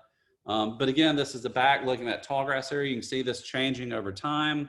So we got our Brazos penstemon, and we've the pink evening primrose, see some Lindheimer muhlenbeck, Texas yellow star. I did some California poppies. And so when you do your mixes too, you can start to think about, I mean, are you really going to try to aim for that historic climax condition? Or are you going to you're going to use that as your pillar, but then you can also use some other natives that might not be in that range. So California poppy would be one. That's really more West Texas, but it's a great, and you can seed it each year and it's really dependable. It's really pretty. And then it won't sustain itself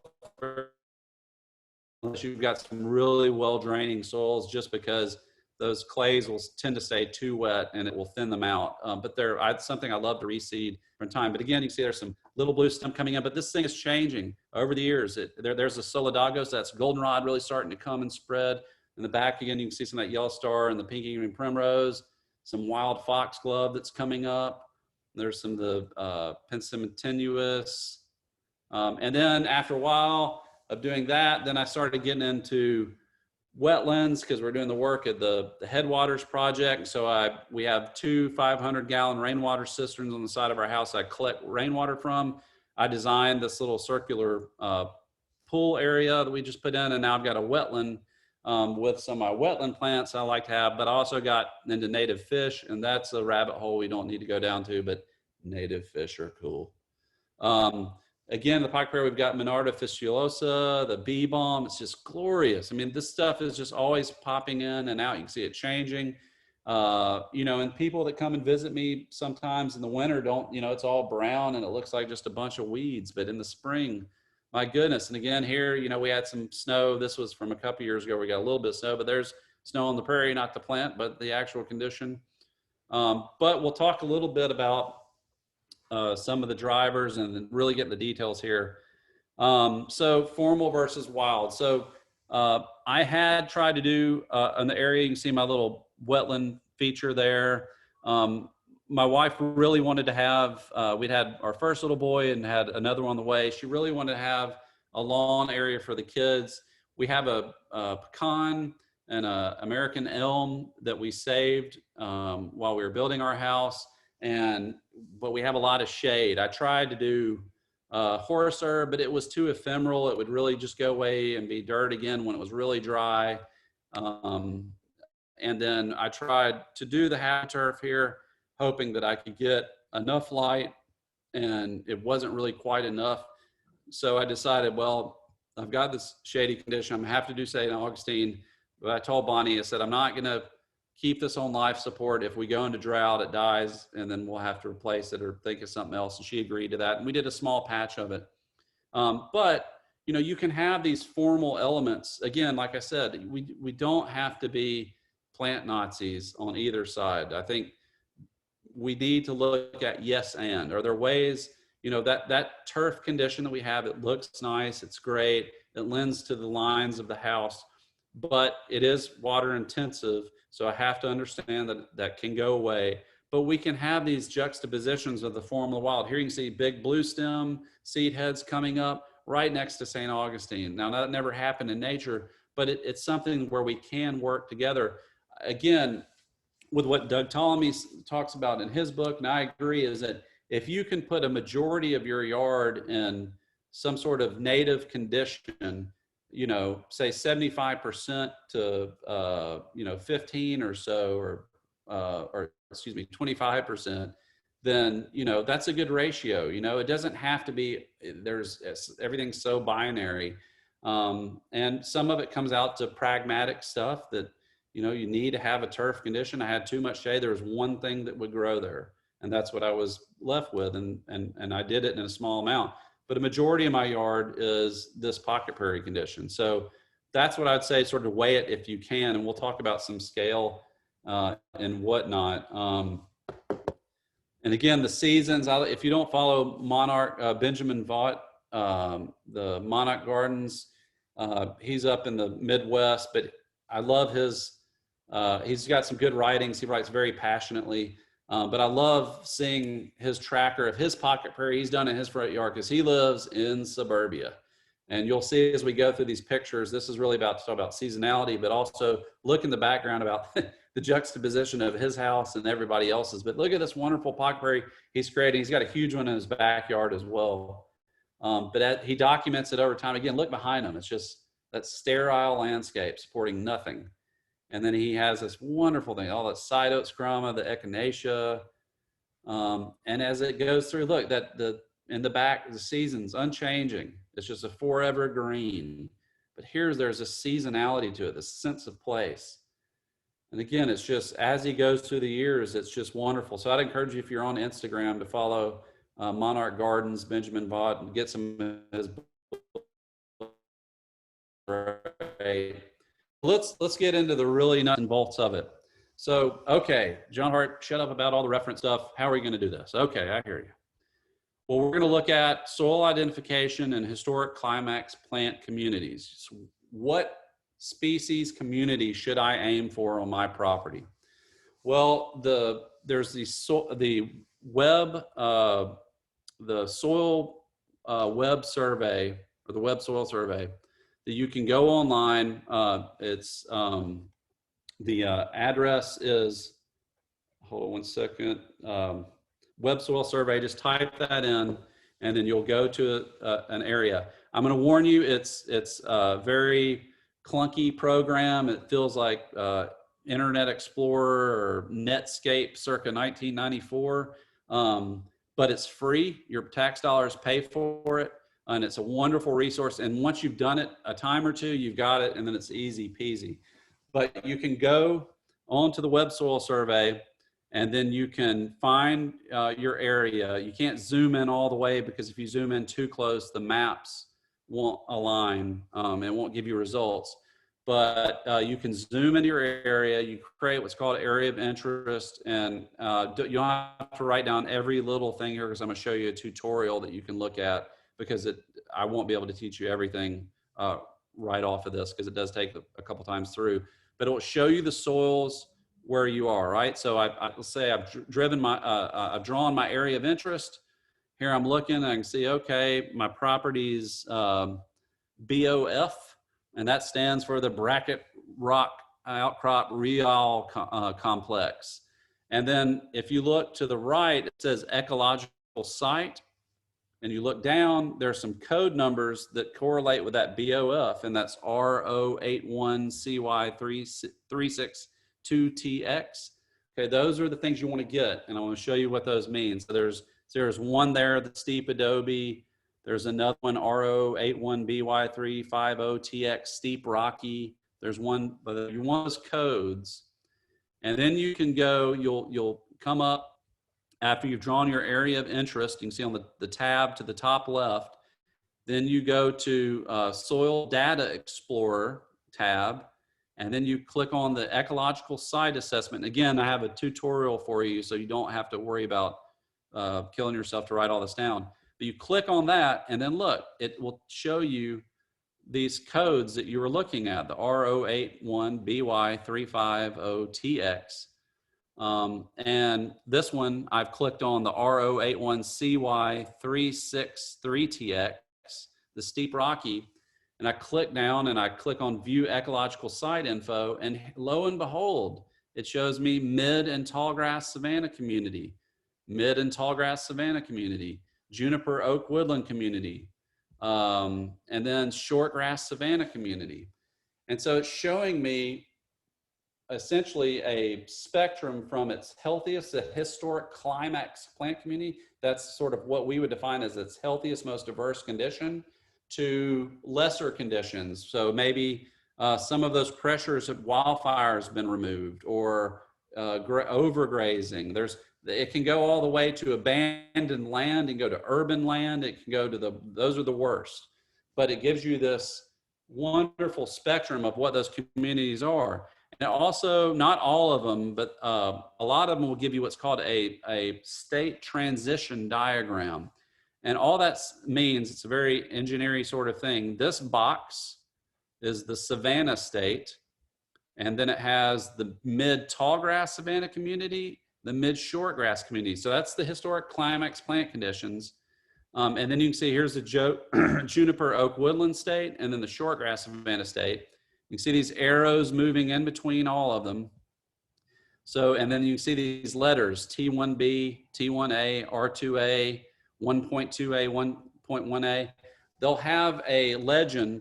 It'll tell you what those codes are, the T1B. And what those are, it really means, for instance, that for it to go from its healthiest, the mid tallgrass savanna community, to the shortgrass state community, T1B, I'm going to say likely some of those conditions are going to be wildfire, prescribed fire stopped, or wildfire stopped, overgrazing has occurred, so on and so forth. So it tells you all what you need to do, the actions, the pressures that are needed to occur to move it between those states.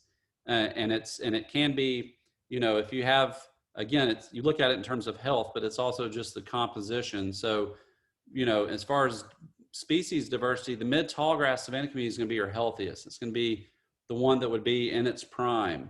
A juniper oak woodland state wouldn't be horrible, but it's just not going to be as biodiverse, and potentially not offer as many of the ecosystem services that tallgrass community would have. And so then if you were to click on one of these as well, so mid and tallgrass, or the mid shortgrass community will show, it'll then take you to, okay, describe that condition. And, lo and behold, look, what do we find? Remember, what are we aiming for? We want to know what are the species that we need to put back in our property to create our pocket prairie. Well, here we go. This community represents the presumed historic climax plant community for this site, the clay pan prairie. And it tells you over right here too that prairie dog, bison and prairie dogs were major factors in maintaining the area as an open prairie. Without their impacts, the woody component, the site can involve a canopy of large mesquite. There you go. Without those pressures, it's going to turn into a mesquite dominant thicket. However, you look down a little bit too, and it says the dominant midgrass is Cytotes grama, composing approximately 25% of this total composition. Other important midgrasses are Arizona cottontop, vine mesquite, tall dropseed, meadow dropseed, sand dropseed, silver bluestem, cane bluestem. Hey, here we go.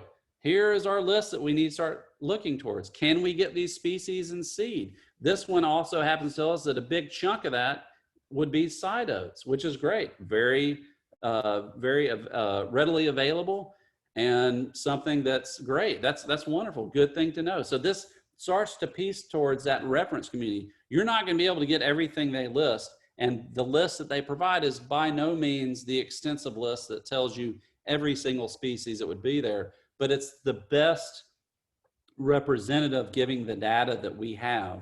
Unfortunately, we didn't have cameras and whatnot in the early 19th century where somebody could have photographed this and we really could have known all those species that were out there.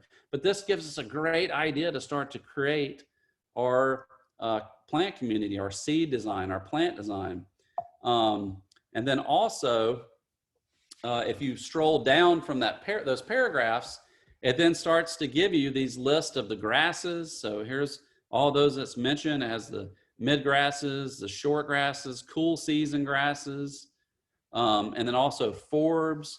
So you're not going to be able to get cumin ragweed, and I doubt you'll be able to get, you know, Louisiana sagewort. Well, yeah, that one actually you can. That's just a different common name. But trailing ratney or something like that, you're not gonna be able to get all these, but you're really able to understand and piece together a community. And as you do more research, so you've got this good component here of what species do I need to get, then you can start to say, okay, I'm gonna start research and see if there's any other species that were part of this community as well for you to look at.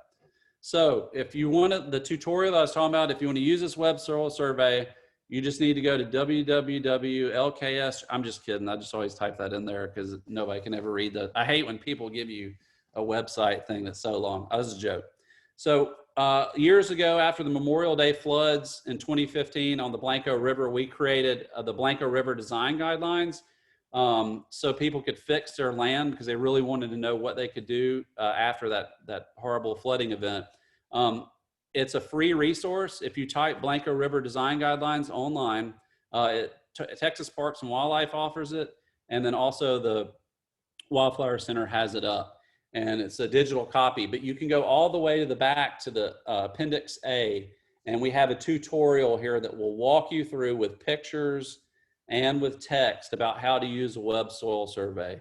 And it's really handy, really easy, and you can get that there, and I won't spend any more time on that, but that's probably the easiest. Once you've done it again, it's easy peasy.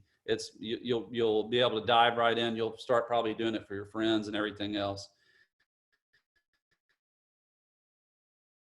A component, so we know kind of the community that we want to do. So then we need to also really understand invasive ID and treatment and talk about the site preparation. And so I've got a few questions here that I'll try to answer towards the end of it. But number one, though, you've got to learn your plants again. So you've got to really understand, and different cities have different resources on, you know, how you can ID. Some of them have a lot of material of the common ones in those areas. Some of them you might have to do a little bit more digging. But you really need to know, okay, yeah, I got Johnson grass on site, or I've got Arundo donax, the giant reed, or Bermuda grass. You have to be able to really ID those species because how you prepare your site is key. Site preparation, if you don't take the time and if you don't do it right, you're going to get bad results. And you're never going to have, especially if you're doing pocket prairies in urban areas, but even the rural areas, I doubt, don't kill yourself. You're never going to have 100% native content. You're always going to have invasives coming in because we have so much pressure from the outside. But again, you try to keep a good ratio. Do I have 70% native to non-native? I can deal with that. And then you just work towards eliminating that and keeping that. But you know, you don't have to kill yourself, but you do need to really understand and have invasive plant ID. Some of the, there's resources online through AgriLife and the NRCS and others that will tell you common invasives that are in your area. And, you know, around here, you know, the rescue grass to the bromes are really bad.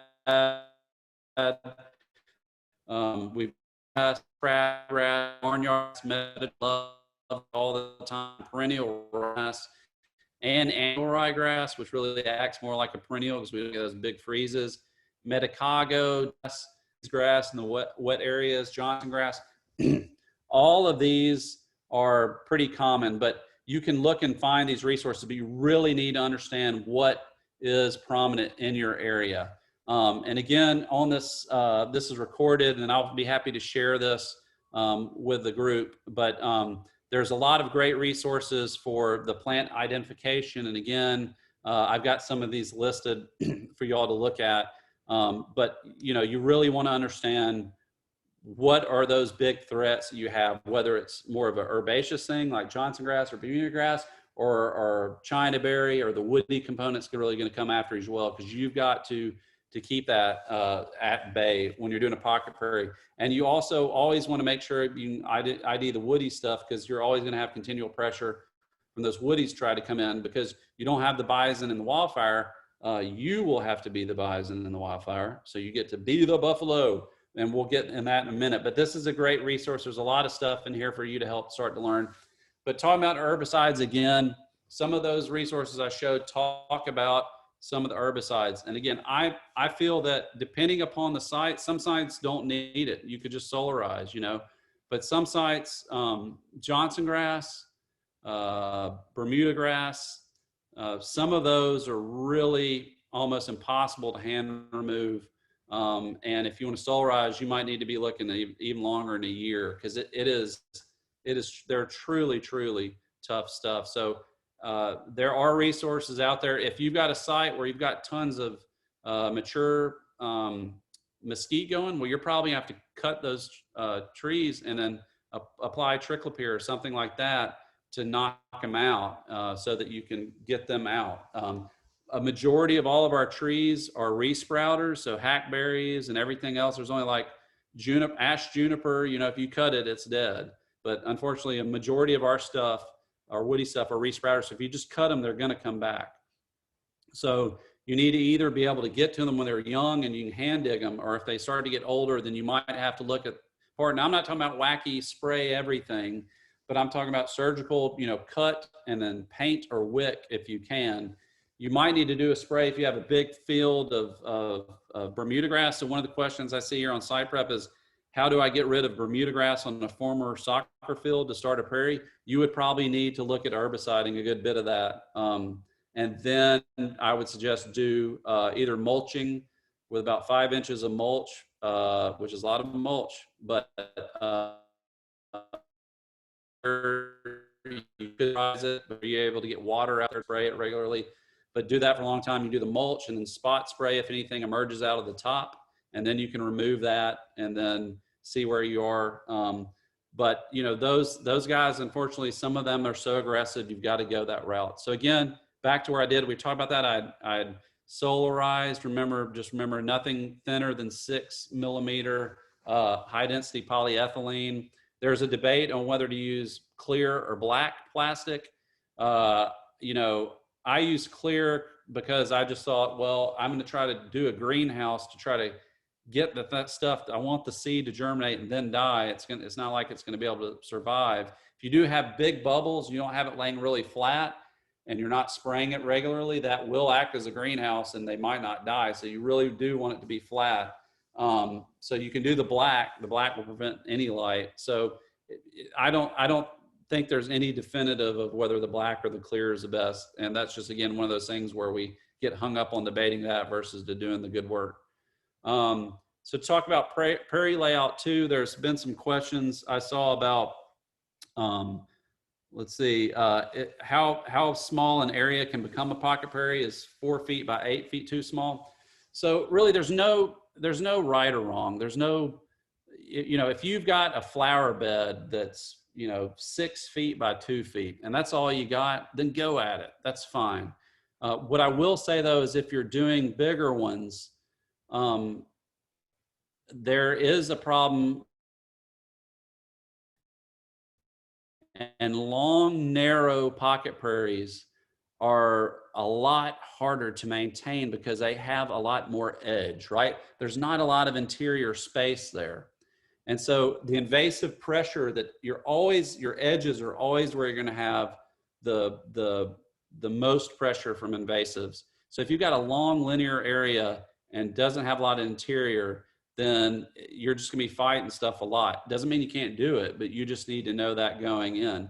If you've got more of an area like the upper two plots where you've got more interior, that's better because that interior can keep going and help fight that edge condition. So as a rule of thumb, you try to do things that are wider and chunkier versus long and narrow, but there's no wrong or right, and whatever you've got, go for it. And especially if your neighbors have Bermuda or whatever, you're going to have to look at some strategies from those edges to keep them out. And what I like to do with that is I planted some of the tall grasses along my edges, or you can do shrubs or some trees, which creates a shade barrier so that those the Bermuda that tries to come over, you can either see it or it does, but it's kind of wimpy because there's too much shade. So let's talk about soils again. When we talk about soils, remember I was talking about the O horizon. So if you were to cut a section down in the earth, you're going to see something like this. It's highly variable, but there's usually an O horizon. So in the picture on the left, you see the about to the 1.5 foot there. There's that dark color. That's the O horizon, or the organic horizon. That's created from a mixture of the mineral soil. So the mineral soil would be maybe 1.5 to 3. That's the chemical makeup. That is the broken down parent rock. So from 3 to 5, that's limestone, right? It's just hard limestone. But from 1.5 to 3, that is that limestone that's been broken down through roots and process. And that's that loose mineral soil. The O horizon is the mixture of all that dead debris from plants decomposing over the years. That's where all the life is. That's what people really think about topsoil. That's that condition. And unfortunately, a lot of our soil, especially in urban areas, just don't have an O horizon because they haven't, that any good vegetation has been removed far away. And so, when we talk about mineral soils and understanding that soil map is going to be talking about that 1.5 to 3. That's really telling you what your soils are when it talks about that. But your aim is to create a good O horizon that has that life, that has that ability. And you're doing that by adding compost. And then as your prairie matures over the year, hopefully it starts to lay itself down and incorporate. But that's sort of what we're talking about. It's the chemical mineral soil content. And so when we want to amend that, again, we bring in compost. It's a pretty easy thing, not rocket science. However, I will tell you, after I was doing our San Antonio River restoration, where we restored about 8 miles of river, we were very naive. We dechannelized the river, let it meander a bit more than like it used to. But there was a stand. It was just essentially all Johnson grass. And we didn't want to just use tons of herbicides on that. We were going to regrade the area anyway. So we said, why don't we remove the top 3 feet of soil? So we'll get rid of all of the seed bank for the most part, not all of it, but a majority of it. And we'll get rid of all those rhizomes, and we won't have to sit there and spray it 8 million times. We don't want to do that, especially not next to a river. So we physically moved all that off. And then we said, well, so essentially we're just taking it down to the O horizon, the A horizon. And then, but we'll need to amend it with compost. I will tell you that compost isn't made like it used to be. A lot of compost is made for what's called windrows. And so it's a big, they put a pile out that's 6 feet wide by 6 feet tall. And they have this big machine that's like an inverted U that goes through, and it's able to turn up that compost really well. And it's able to make what the U.S. Composting Council describes as compost. It's able to meet that definition. And essentially all that is it doesn't look like it's parent material. If you put cucumber seed in it, it'll sprout. But if you put cucumber seed on concrete, I think it will sprout. So that's really not a good indicator. It doesn't have heavy metals, and it doesn't have E. coli or other pathogens. So it's not toxic. But, really good compost is made through static pile composting, because we did tons of testing, because when we were putting that compost too, we were wanting to reinvigorate the soil with the microbes, but through the windrow method process, what you get is a bacteria dominant mixture. And that's great for your lawns and your gardens and everything else. But we want that mycorrhizae as well. Remember, we talked about those later successional species. And those mycorrhizae grow through hyphae, which are small hair-like strands of the fungi. And if they're turning it repeatedly to get it to look to meet that definition of the U.S. Compost Council, it just tears up and prevents the growth of any fungi. And so we want that in there. So if you do static pile, you're just have a big pile and then you might move it and flip it, you know, a couple times a year. The fungi can deal with that, but that constant turning, it can't. So you need to look and try to source some compost. Try to do the best you can. They won't tell you the nutrients. If they tell you the nutrient values in the compost, they get regulated like a fertilizer producer. So you get around that by saying, well, if we just don't list what's in here, then we can put it out there, which seems sort of kind of counterproductive. But anyway, just get some compost. So put it out there. Well, I'll show you some other ways we'll get some of the mycorrhizae in there. But these are all the benefits you can see. But the big thing is a lot of our soils didn't have a lot. The native prairie soils usually for anywhere from 0 to 5% organic content, and 5% would be heavy. I'd say on average, you're looking at 2%. So really, you just want to get a couple of inches, maybe an inch or two of compost. You don't have to do a ton and put that in there. And then if you want to, each year you can add a little bit more to top dress it, but it doesn't have to be a lot. But it provides all this benefit from the soil, and it's something that is a big step. Some of the other soil amendments you'll want to do too for that your soil, especially if you're in urban areas, because urban soils are just a hodgepodge of stuff. They've been abused, they've been compacted. You know, you're trying to get that back. These are some of the things that we like to incorporate. So humic acid is great. It serves as a food source for those mycorrhizae. The horticultural molasses serves as a food source for the beneficial bacteria. There are a lot of organic fertilizers that already kind of come pre-mixed with this. So that has the humic acid, the horticultural molasses. So you can either buy them separate and mix it up as you want. You can't burn your plants with it. It's nothing like that. But the organic fertilizer too, like Gardenville has had its CT. There's John's recipe. There's a whole of not endorsing any specific ones, but those have usually have some of those components mixed in it. But also look, the organic fertilizers have a low NPK value. So that's, see, it says 232. We want to use organic fertilizers to amend our soils because synthetic fertilizer, number one, is only available to plants. It's synthetic and is not available to the microbes. Number two, if you put, after having an area that's had a bunch of weeds in it growing, if you put a high NPK value out there, like triple 13 or something crazy, you can get a lot of weeds. Our natives evolved in nutrient poor conditions, so you don't need to spike out the nutrients. Each year you can, or every 2 years, you can go back and add some of this organic fertilizer. And again, that's beneficial for the plants, sure, but it's also helping the soil. And then there's also inoculants. That's a way where you can try to get some of that mycorrhizae back in there. Now the research is like 50-50 on if it works or not. Some of them say we see demonstrable results. Some of them say we saw no results at all.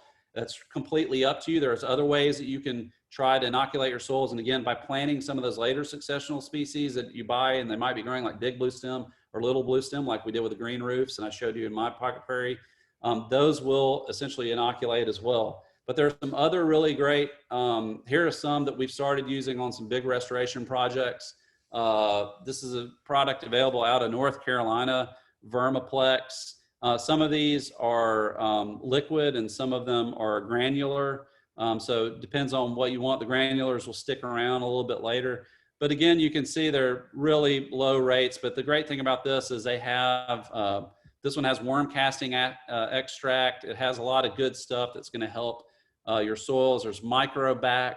Again, this has beneficial bacteria. So this is another way to inoculate. Also, it does have some components to it as well, but that's a liquid one. There's NutriCast, again, really great one. See the NPK values are really low, 342.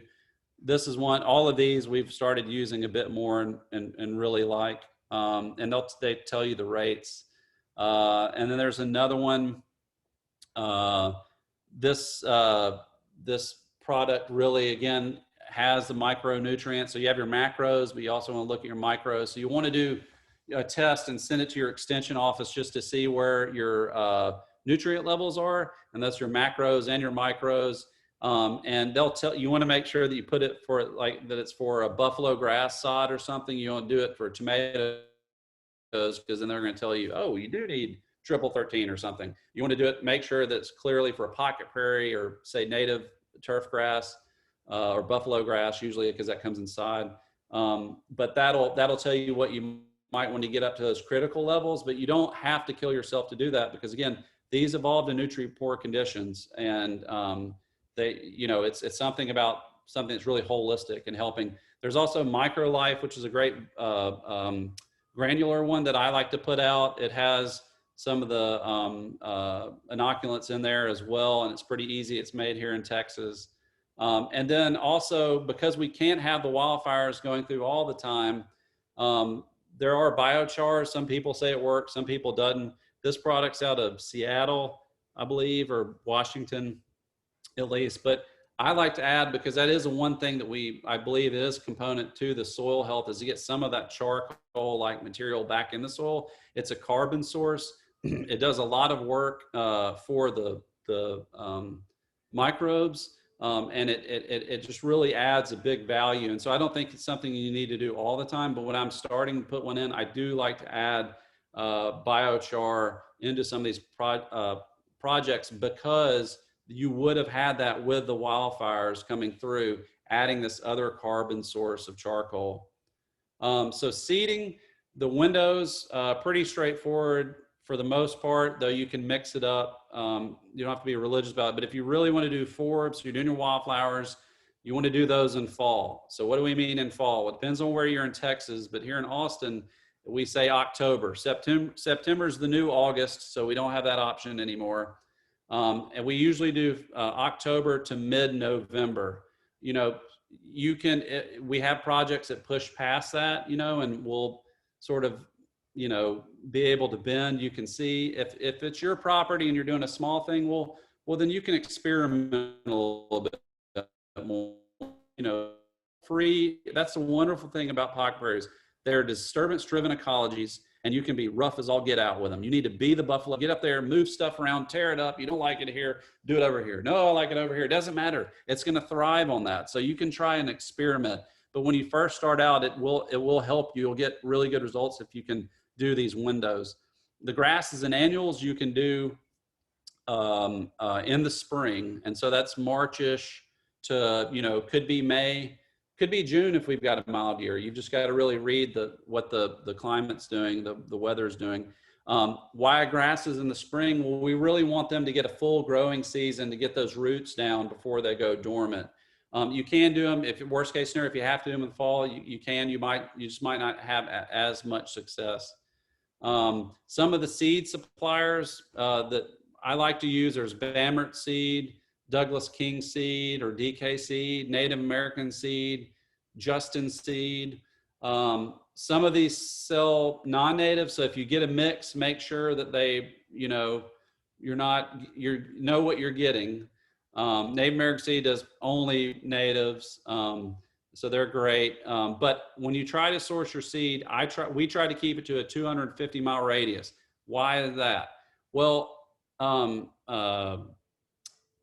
tropical sage, Salvia coccinea, that's grows here, but it's also native to Virginia. Now, if I went and got seed from Virginia and put it here in Texas, it's just not going to thrive. That geno sequence, that genetic type from Virginia is used to cold, regular rains, sure heat, but it's a whole different thing. More acidic soils. So you can have a species that ranges widely, but you really want to get the local genotype because those have evolved to do some of those conditions. And I'll also say with some of these seeds, Douglas King seed tends to represent more southern Texas. With climate change, I would probably start to put some genotypes that are coming from more southern extents that are dealing with more intense heat and dry periods, because we're going to start to experience those too. So sometimes you can move those as well. And we're starting to see some of the species creep as the climate shifts. But these are the suppliers that I like to use. And you certainly want to do more, but make sure you have a reputable seed dealer, because some people sell seed and it's native plants again, but they're grown in India or something, coming over. You just want to look and really do your due diligence, make sure you're sourcing your seed that's fresh, that's new, and that doesn't have noxious weeds. So your plant design, when you're doing that seed, so we've looked at our historic climax condition. Do we want to say, okay, well, I'm just going to do something simple. That one said side oats grama was big, so I'm going to get some side oats grama here. I'm going to get some blue grama. I'm going to do this native Texas mix, and I'll have 1, 2, 3, 4, 5, 6, 7, 8. I have 8 forbs there to do it. That's all I want to do. Well, that's great. That's fine. You based it on that climax condition, and you can keep it really simple, because maybe this is you're starting to learn plants and this is what you can handle in this first part. That's fine. You can go back and diversify later if you want. But you just want to make sure that you can keep it to something that's manageable for you. That's absolutely fine. And that's something where you feel that that's good. That's how you want to be safe a little bit. You feel more comfortable. That's great. I will say, so Native American Seed will have, and all of them will have recommendations on what that rate needs to be for the area. We always double, triple, sometimes quadruple it, because I really want, for those big projects, we have to make sure we're not causing any erosion issues or something like that. So we want to get that coverage. I also like to put more seed in because, we've been talking about invasive seed bank. I've started now getting more into trying to replicate a little bit of a native seed bank with these initial seedings. So maybe not all that seed goes off that first year, and there's a little bit that remains latent.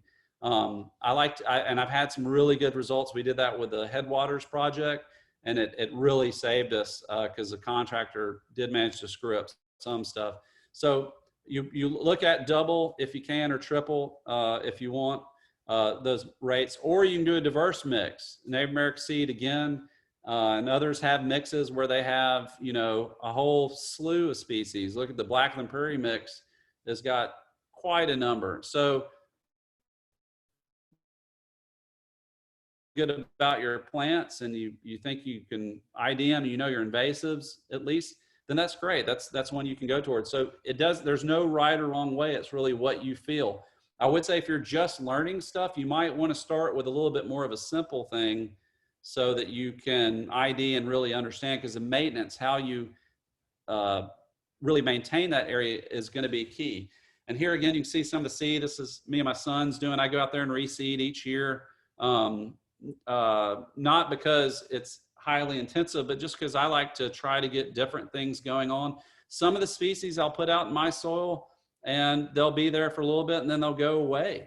So sometimes I just want species in there. And again, a lot of that has to do with the maturity of my prairie, but a lot of that has to do with all these other pressures that are coming in.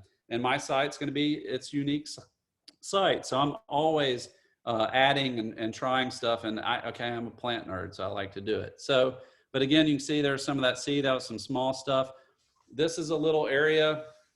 So I burned it. I have wildland firefighter training. So I know what I'm doing. I do it on a safe day. I'm going to be as careful to be and do very small areas. But I got my little prickly pear burner, burned off some area to get some of that bare soil back. And then had my boys out there. So there we're just lightly raking the soil. Again, just breaking that crust, nothing deep at all.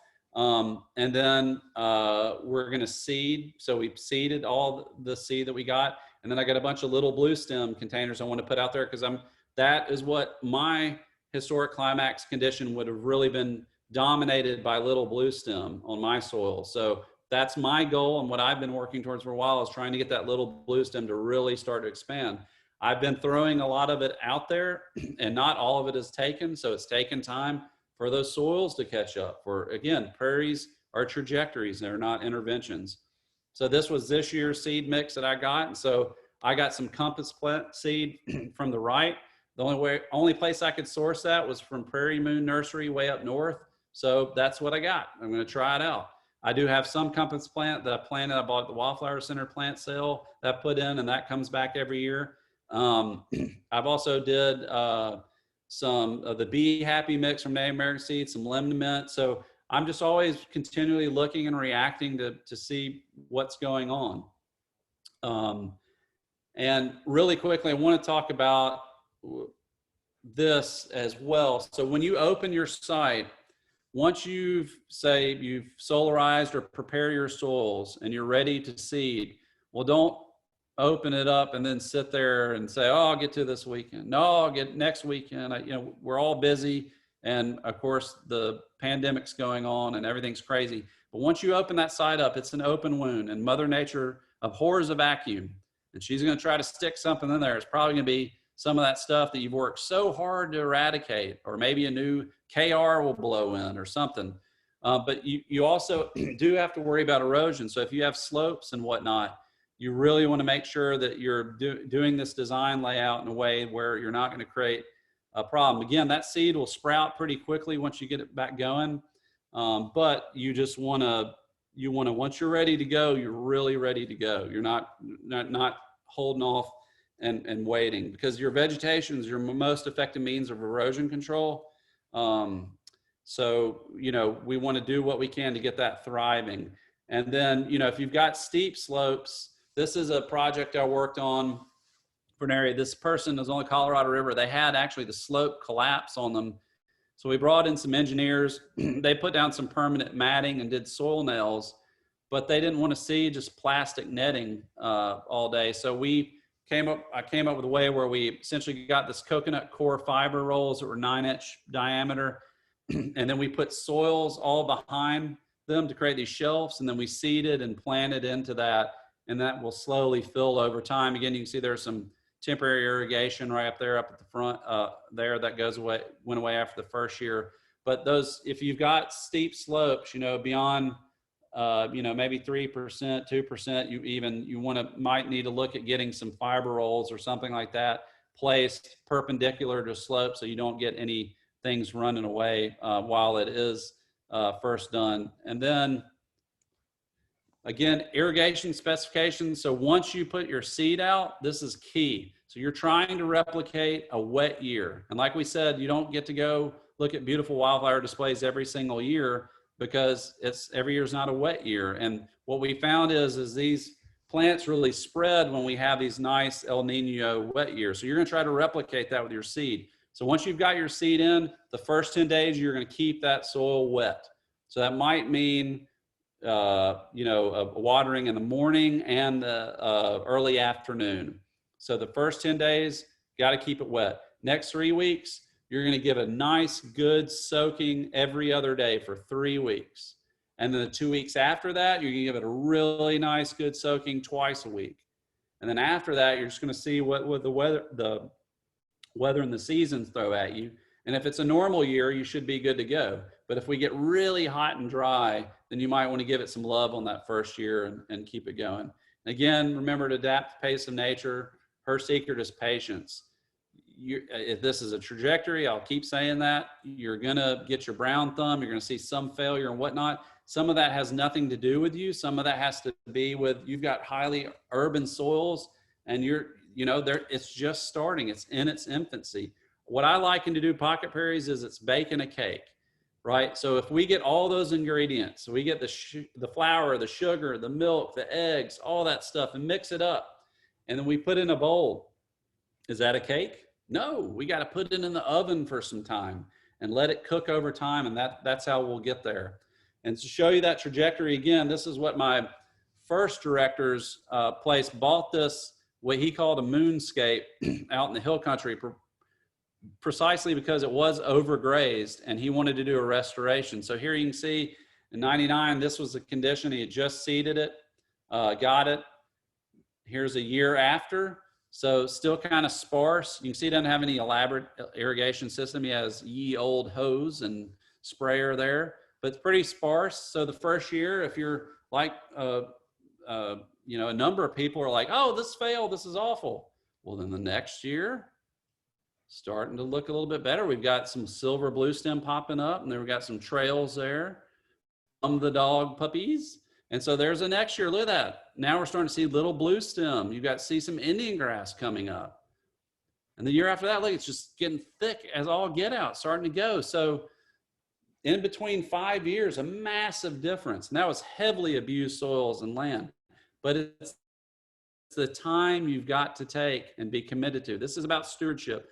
This is about you entering into a relationship with your landscape. So maintenance and weeding, you're going to have to do. I cannot stand, and I'm looking to write a piece about the myth of the low maintenance landscape. I think it's done us a huge disservice. I think it's done something where we expect to be even lazier with our landscape and not interact with nature. I think it's also, that's part of the thing that's committed to people not learning and knowing about plants. You have to be out there. Remember, you have to be the buffalo, and that's the fun thing. You don't have to be, you know, out there and all dainty. You get to get out there and raise hell. So I go out there, and you can see this is all green, but I got out my prickly pear burner and I just torched an area, and I added a little bit of seed and some different species that weren't represented. It pops right back. You know, you're able to do this. The more you get in there and interact and go with it, the better you are. And you'll also be checking for some of those for some of those invasive species. So again, you need to know the ID, and you're always going to have them because they're going to be coming in by virtue of where you are. But the maintenance is always ongoing. But what we tend to see with the pocket prairies is getting it established and whatnot is a good bit of work, and then it drops off as it's going. And then in each year, in the fall and the spring, you'll have some intense periods of where you're needing to get in there, address some invasives and get some stuff going, maybe do some more planting or whatnot. And then the rest of the year, it's just really a lot less. You're just double checking and making sure that everything's okay. But that's it, versus typical landscapes where it's just always a lot of maintenance. Again, dormancy, get down with brown. Here's a bunch of Chasmanthium, Latifolium, inland sea oats. It's an area I've already sort of talked about that, so I won't go with that. But the reward that you get, just to go through this, of all this, and this is from my backyard. I mean, I cannot overstate how wonderful having a pocket prairie is. And I'm so happy so many of you are listening about this and hopefully gaining some knowledge about it. But, you know, every day, that's a perfume ball, even though it's out of focus. Every day, every year, I try things. Some things work, some things don't. It doesn't matter.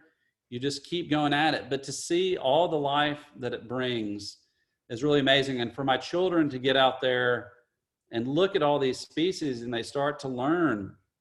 I mean, Texas has such a rich amount of vascular species out there. You know, I wish I could grow them all, but the pocket prairie allows you to grow a lot of them.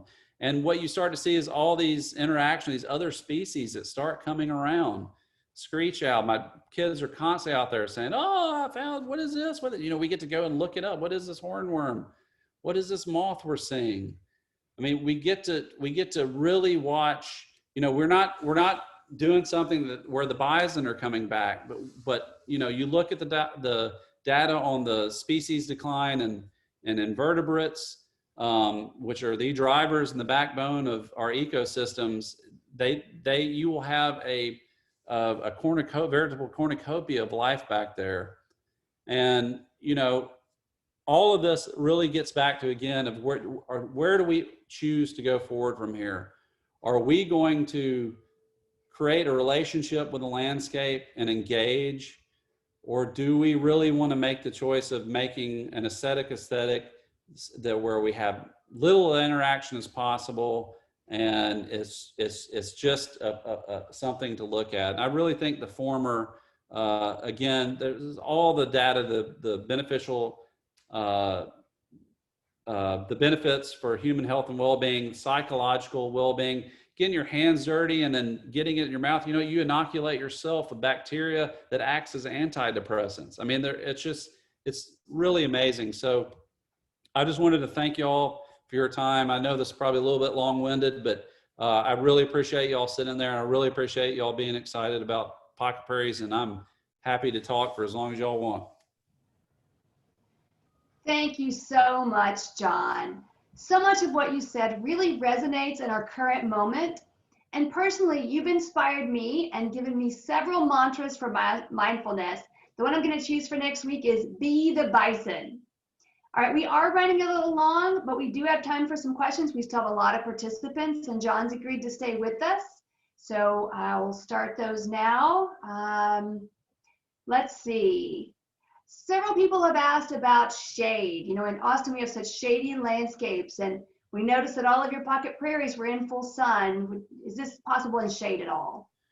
Yeah, so what I would call, what you can probably get sun species going is if you get at least 6 hours of sunlight. However, there are shade communities. Again, remember I was talking about the longleaf pine savannas and whatnot. If you've got deep, deep shade, you might have some challenge, and maybe you're not going to be able to have as diverse of a system. That doesn't mean that you can't get a good bit of color and texture out of there. It just might not be the 70 plus species or something like that. Some of those historic climaxes, if you do your soils, will tell you that you're on an oak juniper canopy, and it will, and then the grasses and the forbs that they list won't be as extensive, but that's something that you can work towards. And again, you don't have to replicate the exact community. You just use some of those foundational species, and then you can branch out from there a little bit. But yeah, I mean, Native American Seed has specifically 2 mixes, a grass, shade grass mix, and shade wildflower mix. I've used those in up front. I have a pecan that's pretty shady on area, and I've used those, and I have just as much color and diversity. Well, maybe not quite as much diversity, but just as much color each year. So yes, you can do a shade area. If it is absolutely like a juniper thicket where there's hardly any light, well, then that might mean you're looking to sedges and a few things, but you can get away with a lot. There are shade mixes out there for you.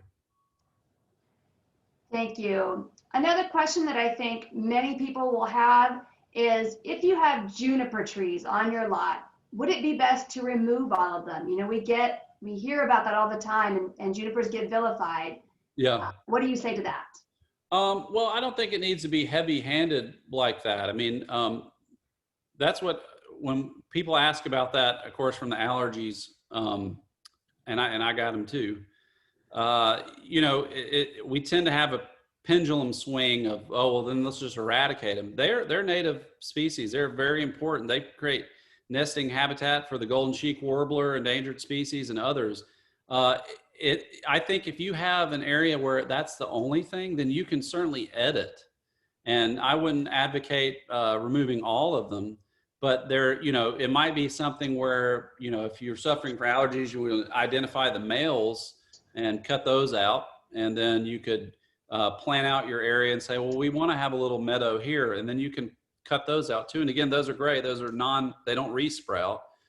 So you can certainly edit. So again, be the buffalo, feel like you can go in there, but also don't just swing the other direction necessarily. It's pretty funny when we were doing a lot of our restoration work, you know, the environmental movement really latched on to trees because it's something that's very easy to appreciate and love.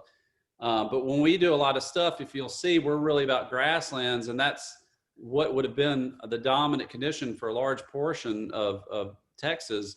You know, we come in and they'll say, well, you know, we were going to do this, but they're wanting to cut down this trees. We have to tell them, well, we don't really have a problem with that. We want to get the grasses and the forbs. And they're like, oh my gosh. So we don't advocate just going down and cutting everything. But yeah, those junipers might be out of whack. The proportions are too many there. So you can feel free to edit those back and then bring in more diversity. Absolutely. All right, quick one. Did you include bluebonnets in your home pocket prairie? I did, and they just don't, you know, bluebonnets, let me tell you the secret to bluebonnets. So everybody loves bluebonnets. And while we're at the Wildflower Center, they're trying to figure out how can we get bluebonnets all the time. when you're driving out in the hill country and you see a big field of bluebonnets and a bunch of cattle out there, that's an unhappy rancher because the cattle can't eat the bluebonnets. And so, but what bluebonnets really love is a good draining medium. And because they'll get root rot if they get too wet. I've got clay soil, so I'll maybe have one or two pop up. Where you really can get them going though is we're doing tests at the center again because people know I want bluebonnets, bluebonnets, bluebonnets. We set up plots, we did different soil mixes and all this stuff, and we weren't having a lot of success. And then when we were going back one part of the year, we noticed where one of our colleagues had spilled a lot of bluebonnet seed on our DG path that it was just going nuts. Bluebonnets love decomposed granite. So I don't have them a lot in my area just because of soil, but if you really love bluebonnets, want to have them, they love a well-draining medium. So if you don't have kind of rocky soil or something that drains really well, they probably won't perform. But you can make little areas and put a couple inches of DG out there and then seed some mix in there. And I guarantee you'll have bluebonnets. So it's really what I have is representative of what's happiest. You know, I would love to have a whole bunch of bluebonnets, but it's just not going to happen with the soils I've got. All right, best ecological practices to deal with 100 acres of dead oak trees, which have died due to oak wilt. Should they keep the spooky things standing, create a large berms? What would you suggest? So we love, dead trees are wonderful habitat. And so one thing is you need to look at is first, are they causing any safety issues for you or anything like that? And that you want to address that first of all. But, you know, if I've seen plenty of landscapes that have had that condition from the drought, you know, if you can, the simplest thing would be to get a prescribed burn going, and that will edit a lot of those trees for you. But I wouldn't necessarily say to take all of them out because there used to be a lot more woody debris and dead trees around that are really important habitat for a lot of bird and other species. So you could either edit mechanically and get in there. You want to be careful if it's a large area of your property and you get too much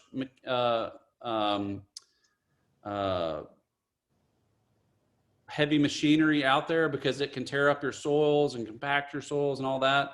So you want to be careful with that. But you can certainly edit some of those down, but I wouldn't do all of them. If you can get a burn going, I guarantee you that most of them will end up burning down and might edit it that way. So it just depends. It's more of a larger maintenance goal. So you need to step back and say, these are the goals for my 100 acres. I want to create, I want to try to do a prairie, or I want to try to really have a lot of habitat value or something. And a lot of those will align anyway, but that's where I would step back and say, okay, what are my main goals for my property? And that way that'll help you really understand, okay, well then this is what I need to do. This is the amount that I'll probably pick out of that. And then maybe I'll plant some new trees back or something like that. So starting with a higher level organizational strategy will help you make those decisions. But you know, leaving them there, it's not bad. But again, if your idea of you really for your management want to get that diversity, then you're going to need to do maintenance in terms of burns is one of the best things you can do. But also some mowing, and you would be careful if you're mowing too, that you haven't just mowed a field that has a bunch of KR and then you bring that over and then mow your area where you're trying to do all natives. You're just going to spread seed as well. Well, thank you so much. Unfortunately, that's all the time that we have today. We'll follow up individually with any unanswered questions. Thank you, John, for a wonderful, inspiring presentation.